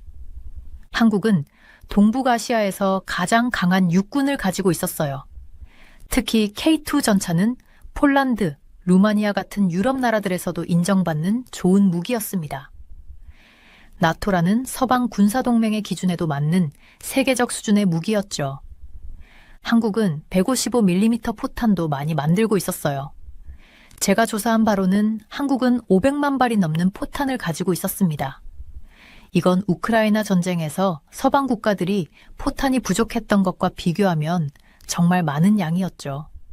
한국은 스스로를 지키기 위해 군사력을 키워왔다는 점은 제가 모든 보고서에서 강조했던 부분이었어요. 한국의 방위산업은 처음에는 자기 나라를 지키기 위한 것이었지만 이제는 세계 무기 시장에서 중요한 위치를 차지하게 되었었습니다. 대만 전문가들과 이야기할 때 놀라웠던 점은 그들이 미군은 공군, 일본은 해군, 한국은 육군이라는 역할 분담을 당연하게 생각한다는 것이었어요. 이건 한국의 군사적 전문성에 대한 국제적인 인식을 보여주는 것이었습니다. 하지만 한국은 어려운 상황에 처해 있었어요. 중국이 대만을 공격하면 북한도 도발할 가능성이 매우 높다는 한국 정부의 걱정은 매우 타당했습니다. 저는 여러 가상 시뮬레이션을 통해 이 연관성을 확인했었어요. 북한의 도발은 한국이 대만 문제에 적극적으로 나서지 못하는 가장 큰 이유였죠.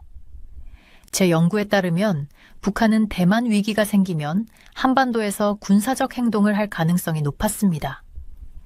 특히 대륙간 탄도미사일 발사 가능성은 미국에게도 큰 위협이 되고 있었어요. 한국이 대만에 군대를 보내는 것은 사실상 중국을 직접 공격하는 것을 의미했고, 이렇게 되면 북한과 러시아가 개입할 수도 있었습니다. 제가 한국 국방부 관계자들과 비밀리에 논의한 바로는 한국은 이런 확전 가능성을 매우 심각하게 걱정하고 있었어요. 한국에 있는 미군 주둔 비용은 한국이 내고 있다는 현실도 중요한 고려사항이었습니다. 제가 미 국방부에 제출한 보고서에서 지적했듯이 한국이 돈을 내는 병력이 대만 방어에 동원된다는 것은 동맹 관계의 기본 약속을 흔드는 일이었어요. 일본의 역할도 중요했습니다. 놀랍게도 일본 지방 정부들은 이에 관한 회의를 거부했고, 많은 일본 시민들이 대만 전쟁에 개입되고 싶지 않다고 말하고 있었어요. 센카쿠 열도라는 섬들은 일본의 안보 우선순위에서 대만보다 더 중요해 보였습니다. 제 분석에 따르면 일본 해상자위대는 위급 상황이 생기면 센카쿠와 대만 방어를 동시에 해야 하는 부담을 안고 있었어요. 이는 일본의 제한된 군사자원을 생각할 때 큰 도전이었죠.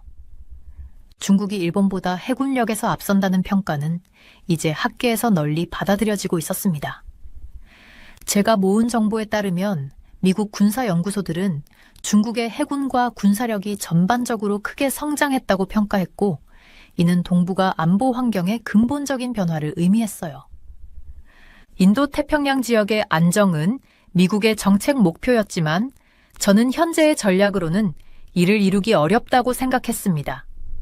미국이 한국과 일본 모두에게 더 많은 역할을 기대하는 동안 두 나라는 각자의 직접적인 안보 위협에 더 집중하고 있었어요. 제 연구 결론은 명확했습니다. 대만 위기가 실제 전쟁으로 번지면 미국은 전체 자원의 약 80%를 투입해야 대만 전쟁에서 이길 수 있다. 이는 미국이 동맹국들의 도움 없이는 대만을 지키기 어렵다는 뜻이었어요. 한국과 관련해서는 한국이 인도 태평양 지역의 안정을 위해 역할을 해주길 바란다는 미국의 기대는 현실과 맞지 않았습니다. 제가 한국 전략가들과 이야기한 바로는 한국은 한미동맹을 바탕으로 북한 도발에 대응하는 것이 가장 중요한 일이라고 생각하고 있었어요. 미국은 한국의 핵 영향력과 같은 근본적인 안보 대책을 제시해야 했습니다. 제 정책 제안은 분명했어요. 미국이 한국에게 대만 방어에 참여해달라고 기대한다면 한국의 안보 걱정을 먼저 해결해줘야 했습니다. 대만 위기는 동북아 안보 체제의 약점을 드러내고 있었어요. 저는 미국이 이 지역의 동맹국들과 더 현실적인 방어 계획을 만들어야 한다고 강조했습니다.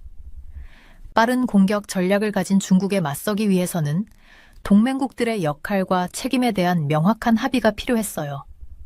제 연구 생활 동안 저는 동아시아의 복잡한 안보 관계를 이해하기 위해 노력해 왔었습니다. 이 위기는 단순히 중국과 대만의 문제가 아니라 전체 지역의 미래를 결정할 중요한 시험이 될 것이었어요. 우리가 이 도전에 어떻게 대응하느냐에 따라 앞으로 수십 년의 안보 환경이 결정될 것이었습니다. 미 국방부와의 정기적인 브리핑에서 알게 된 사실은 미국이 대만 방어를 위해 동맹국들의 참여를 적극적으로 모색하고 있다는 점이었어요. 저의 분석에 따르면 미국은 대만 방어 라인을 구축하기 위해 일본과 한국의 참여를 필수적으로 보고 있었습니다. 워싱턴에서 열린 회의에 참석했을 때였어요. 국방부 고위 관계자가 저에게 다가와 물었죠. 보리스키 박사, 한국이 대만 방어에 참여할 가능성이 얼마나 될까요? 그 질문은 갑작스러웠지만 놀랍지는 않았어요. 이미 몇 달 전부터 미국 관리들 사이에서 이런 논의가 오가고 있었거든요. 특히 주목할 점은 미국이 주한미군 동원을 고려하고 있다는 것이었어요. 스탠포드 국제학연구소의 동료 연구원이 중국과의 분쟁이 발생 시에 대비해서 주한미군을 한반도 밖의 비상 상황에 활용할 수 있어야 한다. 고 주장한 것은 가벼운 발언이 아니었습니다. 이는 바이든 정부 때부터 논의되어 온 전략적 방향이었죠. 그런 발상은 한국에서 받아들이기 힘들 거예요. 제가 회의에서 말했어요. 한국 국민들은 주한미군이 북한 억제를 위해 있다고 생각하니까요. 미 국방부 관계자는 고개를 끄덕였지만 그의 표정에서 결의를 읽을 수 있었어요. 우리는 모든 가능성을 검토해야 합니다. 저가 CNN과의 인터뷰에서 강조했듯이 미국은 한미동맹을 단순히 북한 억제를 위한 장치가 아닌 보다 넓은 인도-태평양 안보구조의 일부로 재정의하려는 움직임을 보이고 있었습니다. 이는 한국의 역할 확대에 대한 미국의 기대를 반영했죠. 만약 중국이 대만을 침공한다면 한국은 어떤 선택을 할 것 같나요? CNN 앵커가 물었어요. 저는 잠시 생각했어요. 한국은 매우 어려운 입장에 놓이게 될 거예요. 경제적으로는 중국에 의존하고 있지만 안보적으로는 미국에 의존하고 있으니까요. 미 국무부 관계자들과의 비공개 회의에서 저는 미국이 한국에게 대만 침공 시 관여해야 한다는 의사를 거의 표현한 적이 없다는 점을 지적했었어요. 그러나 최근 상황은 변화하고 있었으며 미국은 한국에게 더 많은 역할을 기대하고 있었습니다. 우리가 직면한 상황을 이해해야 해요.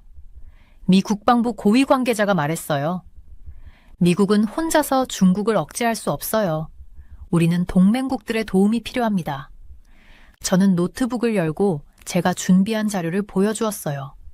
한국의 현실을 봐야 합니다. 한국은 북한이라는 즉각적인 위협에 직면해 있어요. 대만 위기에 개입한다면 북한이 이를 기회로 도발할 가능성이 큽니다. 회의실에 무거운 침묵이 내려앉았어요. 모두가 이 점을 인정하고 있었지만 그렇다고 미국의 전략적 목표가 바뀌지는 않았죠. 일본은 어떤가요? 다른 관계자가 물었어요. 일본도 복잡한 상황에 있어요. 제가 대답했어요. 헌법적 제약이 있고 센카쿠 열도에 대한 중국의 위협도 걱정하고 있죠. 하지만 지리적으로 대만과 가깝기 때문에 미국은 일본의 참여를 더 현실적으로 기대하고 있습니다. 호주와 뉴질랜드, 필리핀 같은 다른 동맹국들도 논의되었어요.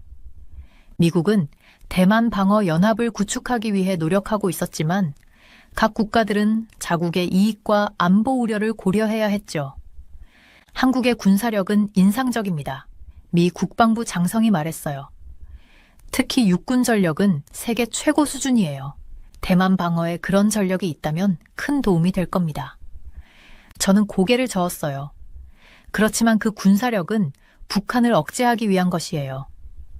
한국군이 대만으로 파견된다면 한반도 안보에 공백이 생길 수 있어요. 태평양 사령부의 한 장교가 지도를 펼쳤어요. 이것이 우리가 문제에 직면하고 있는 이유입니다. 중국은 대만을 향해 군사력을 집중시키고 있고 우리는 분산된 전력으로 대응해야 해요. 전략회의가 끝난 후 저는 워싱턴 DC의 한 조용한 카페에서 오랜 친구인 한국 국방연구원 연구원을 만났어요. 미국은 정말로 한국이 대만 방어에 참여하길 원하나요? 그가 물었어요. 저는 커피를 한 모금 마시고 대답했어요. 그렇다고 봐야 해요. 하지만 공개적으로 요청하지는 않고 있죠. 아직은요. 한국 정부는 그런 요청에 어떻게 반응할까요? 매우 조심스럽게 접근할 거예요. 아마도 인도주의적 지원이나 후방 지원 같은 간접적인 방식으로 참여하려 할 겁니다. 직접적인 군사 개입은 중국과의 관계를 고려할 때 너무 위험하니까요. 대만 위기는 단순한 중국과 대만의 문제가 아니라 전체 동아시아 안보 구조를 시험하고 있었어요. 미국의 동맹국 동원 노력은 냉전 이후 형성된 안보 체제의 근본적인 변화를 의미했습니다. 미국의 기대와 동맹국들의 현실 사이에는 간극이 있어요. 제가 연구실로 돌아와 보고서를 작성하며 생각했어요. 이 간극을 어떻게 해소하느냐가 앞으로의 과제가 될 것입니다. 미국의 동맹국 동원 시도는 계속되고 있었지만 각 국가들은 자국의 안보 우선순위를 무시할 수 없었어요. 대만 위기는 동맹의 본질과 한계에 대한 근본적인 질문을 던지고 있었습니다. 처음 한국에 방문했을 때 저는 그 나라의 군사력에 깊은 인상을 받았습니다. 우리 연구팀이 수집한 자료에 따르면 한국은 동북아시아에서 가장 강한 육군을 보유하고 있었습니다. 와, 이건 정말 대단한데요. 폴란드에서 온 군사 전문가가 K2 전차를 살펴보며 말했었어요. 저도 동의했죠. 맞아요. K2 전차는 정말 놀라운 무기 체계예요. K2 전차는 폴란드, 루마니아 같은 유럽 국가들도 높이 평가하고 있었습니다. 이 전차는 나토 기준에도 맞는 세계적 수준의 무기 체계였어요. 한국 기술자들이 자랑스럽게 설명해 주는 것을 듣고 있자니 저절로 감탄이 나왔습니다. 이 전차는 어떤 지형에서도 잘 움직여요. 그리고 첨단 조준 시스템도 갖추고 있죠. 한 기술자가 열정적으로 설명하고 있었어요. 한국의 방산 역량은 155mm 포탄 생산에서도 눈에 띄게 뛰어났습니다. 제가 분석한 자료를 보면 한국은 500만 발이 넘는 포탄 재고를 갖고 있었어요. 이건 우크라이나 전쟁에서 드러난 서방의 포탄 부족 상황과 너무나 달랐습니다. 한국은 왜 이렇게 많은 포탄을 만들었나요? 제 미국 동료가 물었었죠. 저는 잠시 생각하다 대답했습니다. 북한과의 긴장 때문이에요. 한국은 언제든 전쟁이 다시 시작될 수 있다고 생각하고 준비해 왔거든요. 한국은 자주국방을 위해 군사력을 키워왔습니다. 이건 제가 모든 연구 보고서에서 강조해온 부분이었어요. 처음에는 자국 방어를 위한 것이었지만 이제는 국제 방산 시장에서 중요한 자리를 차지하게 되었습니다. 한국의 K9 자주포가 우크라이나에서 좋은 성과를 내고 있대요. 한 동료가 최근 뉴스를 알려줬어요. 그래요? 그건 정말 중요한 발전이네요. 한국 무기의 실전 성능이 증명되고 있는 거죠. 저는 놀라움을 감추지 못했습니다. 대만 전문가들과 이야기할 때마다 놀라운 점이 있었어요. 그들은 미군은 공군, 일본은 해군, 한국은 육상 병력이라는 역할 분담을 당연하게 여겼거든요. 이건 한국 군사력의 국제적 인식을 잘 보여주는 사례였습니다. 한국군이 참전한다면 중국 해안의 상륙작전도 가능할까요? 대만 분석가가 진지하게 물었었죠. 저는 고개를 저었어요. 그건 정치적으로 매우 어려운 결정이 될 거예요. 한국은 중국과의 직접 대결을 피하고 싶어 하거든요. 한국의 군사훈련은 매우 실전적이었습니다. 제가 참관한 훈련에서는 실제 포탄을 사용하고 있었어요. 미국에서는 안전 문제로 이런 훈련이 제한되곤 했었는데 한국은 달랐습니다. 우리는 항상 실전처럼 훈련해요. 한국 장교가 자신감 있게 말했었죠. 전쟁은 언제든 일어날 수 있으니까요. 한국의 방산 기업들은 세계 시장에서 큰 성공을 거두고 있었습니다. 폴란드, 이집트, 사우디아라비아 같은 나라들이 한국 무기를 구매하고 있었어요. 이건 한국 방산 기술의 품질과 가격 경쟁력을 증명하는 것이었습니다. 한화와 현대는 정말 대단한 회사예요. 방산 전시회에서 만난 터키 구매자가 말했었죠. 저는 고개를 끄덕였어요. 네, 그들은 짧은 시간에 놀라운 발전을 이뤘어요. 한국의 군사기술 발전은 민간 기술 발전과 함께 이루어졌습니다. 반도체, 자동차, 조선 산업에서의 경험이 방산 분야로 이어졌던 거죠. 저는 이런 시너지 효과가 한국 방산의 성공 비결이라고 생각했어요. 삼성과 LG의 기술력이 K2 전차나 K9 자주포에도 들어가 있나요? 제 학생이 궁금해 했었습니다. 직접적으로는 아니지만 기술 생태계가 공유되고 있어요. 산업 간 지식 이전이 활발하거든요. 저는 이렇게 설명했습니다. 한국의 드론 기술도 빠르게 발전하고 있었어요. 북한의 위협에 대응하기 위해 개발된 감시 드론들은 이제 수출 품목이 되었습니다. 이런 적응력은 한국 방산의 큰 강점이었죠. 한국은 위기를 기회로 바꾸는데 정말 능숙해요. 저는 한 컨퍼런스에서 이렇게 말했었습니다. 청중들이 고개를 끄덕였어요. 그들도 한국의 빠른 발전 속도에 감탄하고 있었죠. 사이버 안보 분야에서도 한국은 빠르게 발전하고 있었습니다. 북한의 사이버 공격에 대응하면서 쌓은 경험이 이제는 국제적인 협력으로 이어지고 있었어요. 한국은 사이버 방어 훈련을 매우 중요하게 생각해요. 한국 국방부 관계자가 설명했었죠. 우리는 매일 수백 번의 공격을 받고 있으니까요. 한국군의 통신체계도 매우 발달되어 있었습니다. 산악지형이 많은 한반도에서 원활한 통신을 유지하는 것은 중요한 과제였어요. 한국은 이 문제를 독자적인 통신 시스템으로 해결했습니다. 우리 통신체계는 북한의 전자전에도 살아남을 수 있어요. 한 장교가 자신 있게 말했었죠. 저는 깊이 감명받았습니다. 그건 정말 인상적이네요. 한국의 특수부대는 세계 최고 수준으로 평가받고 있었어요. 저는 그들의 훈련을 지켜볼 기회가 있었는데 그 전문성과 헌신의 깊은 인상을 받았습니다. 저 병사들은 하루에 몇 시간이나 훈련하나요? 제가 물었었죠. 보통 12시간 이상이요. 그리고 실전과 같은 환경에서요. 교관이 대답했습니다. 한국의 군사력은 단순히 무기 시스템만이 아니라 잘 훈련된 인력에 있었습니다. 징병제를 통해 모든 젊은 남성들이 군 경험을 쌓고 있었어요. 이건 전시에 빠르게 동원할 수 있는 큰 예비군을 의미했습니다. 한국의 예비군은 얼마나 되나요? 미국 정책 2반자가 물었었죠. 약 300만 명이요. 그리고 대부분 5년 이내에 군 복무를 마친 사람들이에요. 제가 설명했습니다. 그는 감탄했어요. 그건 정말 엄청난 숫자네요. 한국의 군사력은 이제 세계적으로 인정받고 있었습니다. 그리고 이런 군사력은 한국의 외교적 영향력도 높여주고 있었죠. 작은 나라가 강대국 사이에서 자신의 목소리를 내기 위해서는 이런 힘이 필요했습니다. 한국은 이제 군사강국이 되었어요. 저는 제 마지막 보고서에 이렇게 썼었습니다. 그리고 이건 동아시아 안보 환경의 중요한 변화를 의미하죠. 중국이 대만을 공격할 경우 북한 역시 도발할 가능성이 매우 높아요.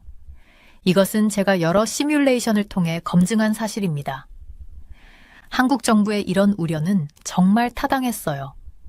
대만에서 전쟁이 터지면 북한은 이 기회를 놓치지 않을 거예요. 선생님, 북한이 정말 공격할까요? 제 강의를 듣던 학생이 물었었죠. 그럴 가능성이 매우 높아요. 중국과 북한은 서로 지원하는 관계니까요. 저는 대답했습니다. 북한 도발은 한국이 대만 위기에 적극적으로 개입하지 못하는 가장 큰 이유였어요. 저희 연구팀은 북한의 행동 패턴을 분석했었습니다. 북한은 항상 국제적 혼란 상황을 자신들의 군사적 행동 기회로 봐왔어요. 특히 대륙간 탄도미사일 발사 가능성은 미국에게도 심각한 안보 위협이 되고 있었죠. 만약 한국군이 대만으로 간다면 무슨 일이 벌어질까요? 기자가 저에게 물었었어요. 저는 조심스럽게 대답했습니다. 그건 사실상 중국을 직접 공격하는 것과 같아요. 중국은 이를 선전포고로 볼 거예요. 게다가 북한과 러시아의 개입으로 이어질 수도 있고요. 한국 국방부 관계자들과 비공개로 논의했을 때 그분들은 이런 확전 가능성을 정말 심각하게 걱정하고 계셨어요. 한 고위 장교는 저에게 말했었죠. 보리스키 박사님, 우리는 전쟁을 2번이나 겪었어요. 3번째는 감당할 수 없어요. 주한미군 문제도 중요한 고려사항이었어요. 많은 사람들이 모르는 사실이지만 주한미군 주둔 비용은 한국이 상당 부분 부담하고 있었습니다. 제가 미 국방부에 제출한 보고서에서 지적했듯이 한국이 비용을 부담하는 병력이 대만 방어에 동원된다는 것은 동맹 관계의 기본 전제를 완전히 뒤흔드는 일이었어요. 한국은 자국 방어를 위해 돈을 내는 건데 그 군대가 다른 나라 전쟁에 참여한다면 한국 국민들이 받아들일 수 있을까요? 저는 워싱턴 회의에서 이렇게 질문했었습니다. 미국 장성 하나가 불편한 표정으로 대답했어요. 동맹은 서로 도와야 하는 것고 아닙니까? 저는 고개를 저었죠. 하지만 동맹 협정에는 그런 내용이 없어요. 한미동맹은 북한의 위협에 대응하기 위한 것이었죠. 경제적인 문제도 무시할 수 없었어요. 한국과 중국의 교역 규모는 매년 2천억 달러가 넘었습니다. 한국이 중국에 대항하는 군사행동에 참여한다면 중국의 경제 보복은 불가피했어요. 2016년 사드 배치 때 중국의 경제 보복으로 한국이 겪었던 고통은 그저 맛보기에 불과할 수도 있었습니다. 중국은 한국의 가장 큰 무역 파트너예요. 한국의 반도체, 자동차, 화장품, 거의 모든 산업이 중국 시장에 의존하고 있죠. 저는 CNN 인터뷰에서 이렇게 설명했었습니다. 한국의 또 다른 걱정은 국내 여론이었어요. 제가 서울에서 진행한 설문조사에 따르면 한국 국민의 78%가 대만 문제에 한국군이 개입해서는 안 된다고 생각하고 있었습니다. 특히 젊은 세대들은 왜 우리가 남의 전쟁에 참여해야 하냐는 반응을 보였죠. 세금 내는 국민 입장에서는 이해할 수 없는 일이에요. 30대 회사원이 인터뷰에서 말했었어요. 우리는 이미 충분히 많은 국방비를 내고 있어요. 한편 한국 내 안보 전문가들은 미국의 전략적 의도에 대해 의문을 표시했습니다. 미국이 정말 대만을 위해 중국과 전쟁을 할까요? 한 예비역 장성이 저에게 물었었죠. 아니면 한국과 일본을 앞세워 자신들의 부담을 줄이려는 건 아닐까요? 저는 이런 질문들을 받을 때마다 솔직하게 대답했어요. 미국의 의지는 분명하지만 전쟁은 예상보다 더 오래 지속될 수 있어요. 그리고 동맹국들의 지원 없이는 승리하기 어려울 거예요. 한국의 딜레마는 더욱 복잡해졌어요. 대만 해협에서의 전쟁은 한국의 해상 무역로를 위협할 수 있었습니다. 한국 경제는 수출에 크게 의존하고 있었고 해상 교통로가 차단되면 경제적 타격이 불가피했죠. 우리나라는 섬과 같아요. 바다가 막히면 숨을 쉴 수 없어요. 한 한국 해군 제독이 저에게 설명했었습니다. 결국 한국의 선택은 어려웠어요. 미국과의 동맹을 지키면서도 중국과의 경제 관계를 유지해야 했고 북한의 위협에 대비하면서도 지역 안보에 기여해야 했습니다. 그리고 무엇보다 자국민의 안전을 최우선으로 생각해야 했죠. 한국은 균형 외교의 달인이 되어야 할지도 모르겠네요. 제 동료 연구원이 말했었어요. 저는 웃으며 대답했습니다. 아니요, 한국은 이미 균형 외교의 달인이에요. 지금까지 잘해왔으니까요. 하지만 대만 위기가 현실이 된다면 한국의 외교적 균형은 더 이상 유지되기 어려울 것입니다. 저는 이런 상황에 대비해 미국과 한국 모두 더 현실적인 대화를 나눠야 한다고 제안했어요. 미국은 한국의 우려를 이해해야 하고 한국은 지역 안보에서의 책임을 고민해야 했습니다. 대화가 시작되어야 해요. 저는 마지막 정책 보고서에 이렇게 썼었습니다. 위기가 오기 전에 우리는 서로의 입장을 명확히 이해하고 합의점을 찾아야 합니다. 일본의 대만 위기 대응에 대해 저희 연구실에서 깊이 분석했었어요. 놀랍게도 일본 지자체는 대만 위기에 관한 회의를 거부했었습니다. 많은 일본 시민들이 대만전에 개입되고 싶지 않다는 의견을 표명하고 있었죠. 왜 우리가 대만 문제에 끌려 들어가야 하나요? 오사카에 사는 한 시민이 저에게 물었던 질문이 아직도 귓가에 맴돌아요. 그때 저는 일본의 지정학적 위치를 설명했었는데 그분은 고개를 절레절레 흔들며 정부가 우리 의견을 듣지 않아요 라고 대답했었죠. 센카쿠 열도는 일본의 안보 우선순위에서 대만보다 앞서는 것으로 보였습니다. 저희 분석에 따르면 일본 해상자위대는 유사시 센카쿠와 대만 방어를 동시에 진행해야 하는 부담을 안고 있었어요. 이는 일본의 제한된 군사자원을 고려할 때 심각한 도전이었죠. 우리는 두 개의 전선을 동시에 방어할 수 없어요. 도쿄에서 만났던 한 자위대 장교가 비공식적으로 저에게 말했었던 내용이에요. 그는 차를 마시며 낮은 목소리로 덧붙였습니다. 모두가 알고 있지만 아무도 공개적으로 말하지 않아요. 중국이 일본보다 해군력에서 앞선다는 평가는 이제 학계에서 널리 받아들여졌어요. 제가 수집한 정보에 따르면 미국 군사연구소들은 중국의 해군과 군사력이 전반적으로 크게 성장했다고 평가했었습니다. 이는 동북아 안보 구도의 근본적인 변화를 의미했죠. 2010년에는 일본이 우위에 있었어요. 하지만 지금은 도쿄 방위연구소의 한 분석가가 그래프를 보여주며 말했었어요. 그 그래프는 중국 해군의 급격한 성장을 보여줬습니다. 선이 교차하는 지점이 2018년이었죠. 일본의 역할 확대는 미국의 핵심 전략이었습니다. 하지만 저는 요코스카미 해군 기지를 방문했을 때 미군 지휘관들이 일본의 실제 능력에 대해 우려하는 모습을 목격했었어요. 그들은 공개적으로는 낙관적인 태도를 보였지만 비공식적인 자리에서는 다른 이야기를 했었죠. 자위대는 훈련이 잘 되어 있지만 실전 경험이 없어요. 한미 해군 장교가 설명했었습니다. 중국은 다릅니다. 그들은 끊임없이 대규모 훈련을 하고 있죠. 인도 태평양 안정은 미국의 정책 목표였지만 저는 현재의 전략으로는 이를 달성하기 어렵다고 봤어요. 미국이 한국과 일본 모두에게 확대된 역할을 기대하는 동안 두 국가는 각자의 직접적인 안보 위협에 더 집중하고 있었습니다. 요코하마에서 열린 한 국제회의에서 저는 일본 외무성 관계자와 이야기를 나눴었어요. 우리는 미국이 바라는 역할과 우리가 실제로 할 수 있는 일 사이에서 균형을 찾고 있어요. 라고 그는 말했었죠. 그의 표정에서 깊은 고민이 엿보였습니다. 오키나와 미군 기지 확장 문제도 복잡한 상황이었어요. 저는 현지 주민들과 대화하면서 그들의 불만을 직접 들었었습니다. 우리는 60년 넘게 기지 부담을 짊어졌어요. 이제 그만이에요. 라고 한 노인이 말했었죠. 일본의 정치적 상황도 대만 위기 대응에 영향을 미쳤습니다. 저는 여러 정당의 정치인들을 만났었는데 여당과 야당 모두 대만 문제에 대해 조심스러운 태도를 보였어요. 우리 헌법은 전쟁을 포기했어요. 라는 말을 자주 들었었죠. 자위대의 역할 확대에 대한 헌법 개정 논의는 여전히 진행 중이었습니다. 저는 나고야에서 열린 한 토론회에 참석했었는데 시민들의 의견이 날카롭게 갈리는 모습을 봤어요. 우리는 평화 국가입니다와 우리도 자신을 지켜야 합니다. 라는 목소리가 충돌했었죠.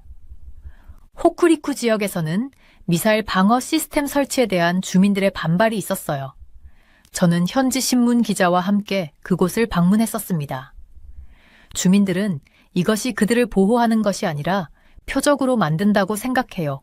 라고 그 기자가 설명했었죠. 대만 해협에서의 긴장이 고조될 때마다 일본 증시가 요동쳤어요. 저는 도쿄의 금융 전문가들과 이 현상에 대해 논의했었습니다. 투자자들은 정치인들보다 현실적이에요. 그들은 대만 위기가 일본 경제에 치명적일 수 있다는 것을 알고 있죠. 라고 한 애널리스트가 말했었어요. 일본과 한국의 관계 개선도 중요한 요소였습니다. 두 나라가 과거사 문제를 넘어 안보 협력을 강화한다면 지역 안보 구도가 크게 변할 수 있었어요. 저는 서울과 도쿄를 오가며 양국 전문가들의 의견을 들었었죠. 이론적으로는 가능하지만 실제로는 어려워요 라는 말이 공통된 견해였습니다.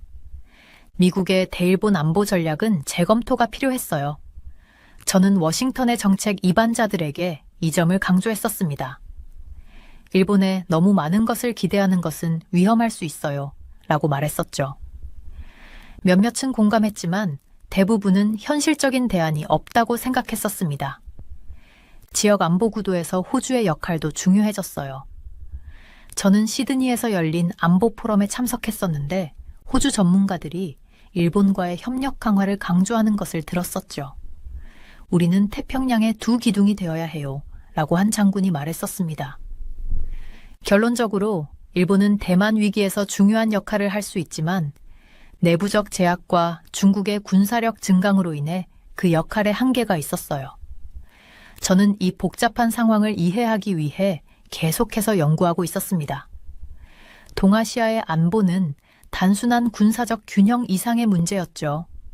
그것은 정치, 경제, 역사, 문화가 복잡하게 얽힌 퍼즐이었습니다. 대만 해협에 전운이 감돌았습니다. 최근 몇 년간 중국의 군사훈련이 점점 더 공격적으로 변하는 모습을 지켜봤었어요. 이제 전문가로서 제 분석 결과를 명확하게 말씀드리겠습니다. 대만 위기가 실제 전쟁으로 번진다면 미국은 엄청난 어려움에 직면하게 될 거예요. 저희 연구팀이 수행한 여러 시뮬레이션에서 미국은 전체 자원의 약 80%를 투입해야 대만전에서 승리할 수 있었습니다. 이건 정말 무시무시한 수치였어요. 미국이 동맹국들의 도움 없이는 대만을 지키기 거의 불가능하다는 뜻이었죠. 한국은 어떻게 해야 할까요? 이 질문을 많이 받았었습니다. 미국은 한국이 인도-태평양 지역의 안정에서 중요한 역할을 맡아주길 바란다고 계속 말해왔었어요. 하지만 이건 현실과 너무 동떨어진 기대였습니다.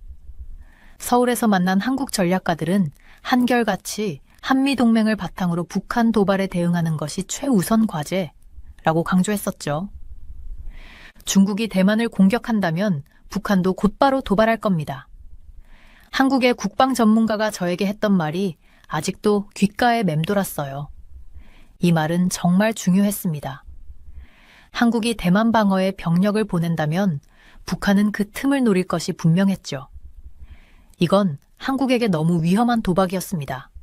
미국은 이런 한국의 상황을 제대로 이해하지 못하고 있었어요.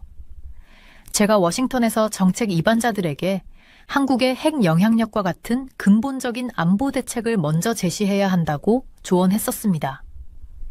미국이 한국에게 대만 방어 참여를 기대한다면 한국의 안보 우려부터 해결해줘야 했어요. 대만에서 전쟁이 일어난다면 한국의 반도체 공급망도 큰 타격을 입게 될 거예요. 삼성과 SK하이닉스의 생산 차질은 세계 경제에 심각한 영향을 미칠 것이라고 저는 경제 전문가들에게 경고했었습니다. 한국은 이런 경제적 위험도 고려해야 했죠. 일본의 역할도 불분명했습니다. 일본은 자위대 파견을 놓고 국내 갈등을 겪을 것이라고 도쿄대학의 교수가 저에게 말했었어요. 많은 일본 시민들이 대만 전쟁에 개입되길 원하지 않았습니다. 이런 국내 정치적 상황은 일본의 군사적 지원을 제한할 수 있었죠. 중국은 속전속결 전략을 쓸 겁니다. 제가 분석한 중국의 군사 계획에서 이 부분이 가장 눈에 띄었어요.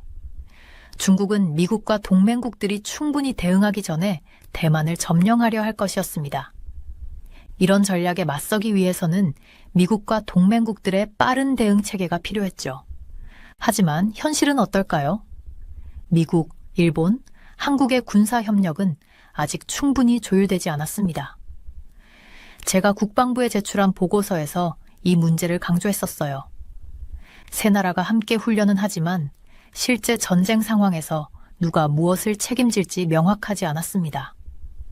대만 위기는 미국의 동맹 시스템 전체를 시험하게 될 거예요. 미국이 대만을 지키지 못한다면 다른 동맹국들도 미국의 안보 약속을 의심하게 될 것이라고 저는 여러 간견에서 경고했었죠. 이건 단순히 대만 문제가 아니라 미국의 세계적 위상과 관련된 문제였습니다. 북한의 핵 위협도 계속 고려해야 했어요. 북한은 핵무기를 사용하겠다고 위협할 수 있습니다. 제가 분석한 최악의 시나리오에서는 북한이 한국과 일본을 향해 핵 위협을 가하는 상황도 있었습니다. 이런 위협은 미국의 대응을 더욱 복잡하게 만들 것이었죠. 러시아의 개입 가능성도 무시할 수 없었어요. 러시아는 중국을 지원하기 위해 태평양에 해군을 파견할 수 있습니다. 최근 러시아와 중국의 합동 군사훈련을 보면 이런 가능성은 매우 현실적이었죠.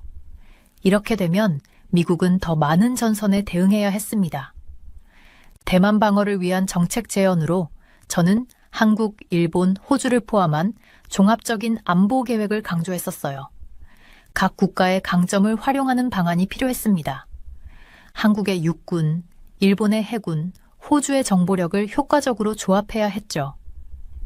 무엇보다 중요한 건 외교적 해결책을 계속 모색하는 것이었습니다. 군사적 충돌은 모든 관련국에게 재앙이 될 것이라고 저는 항상 강조했었어요.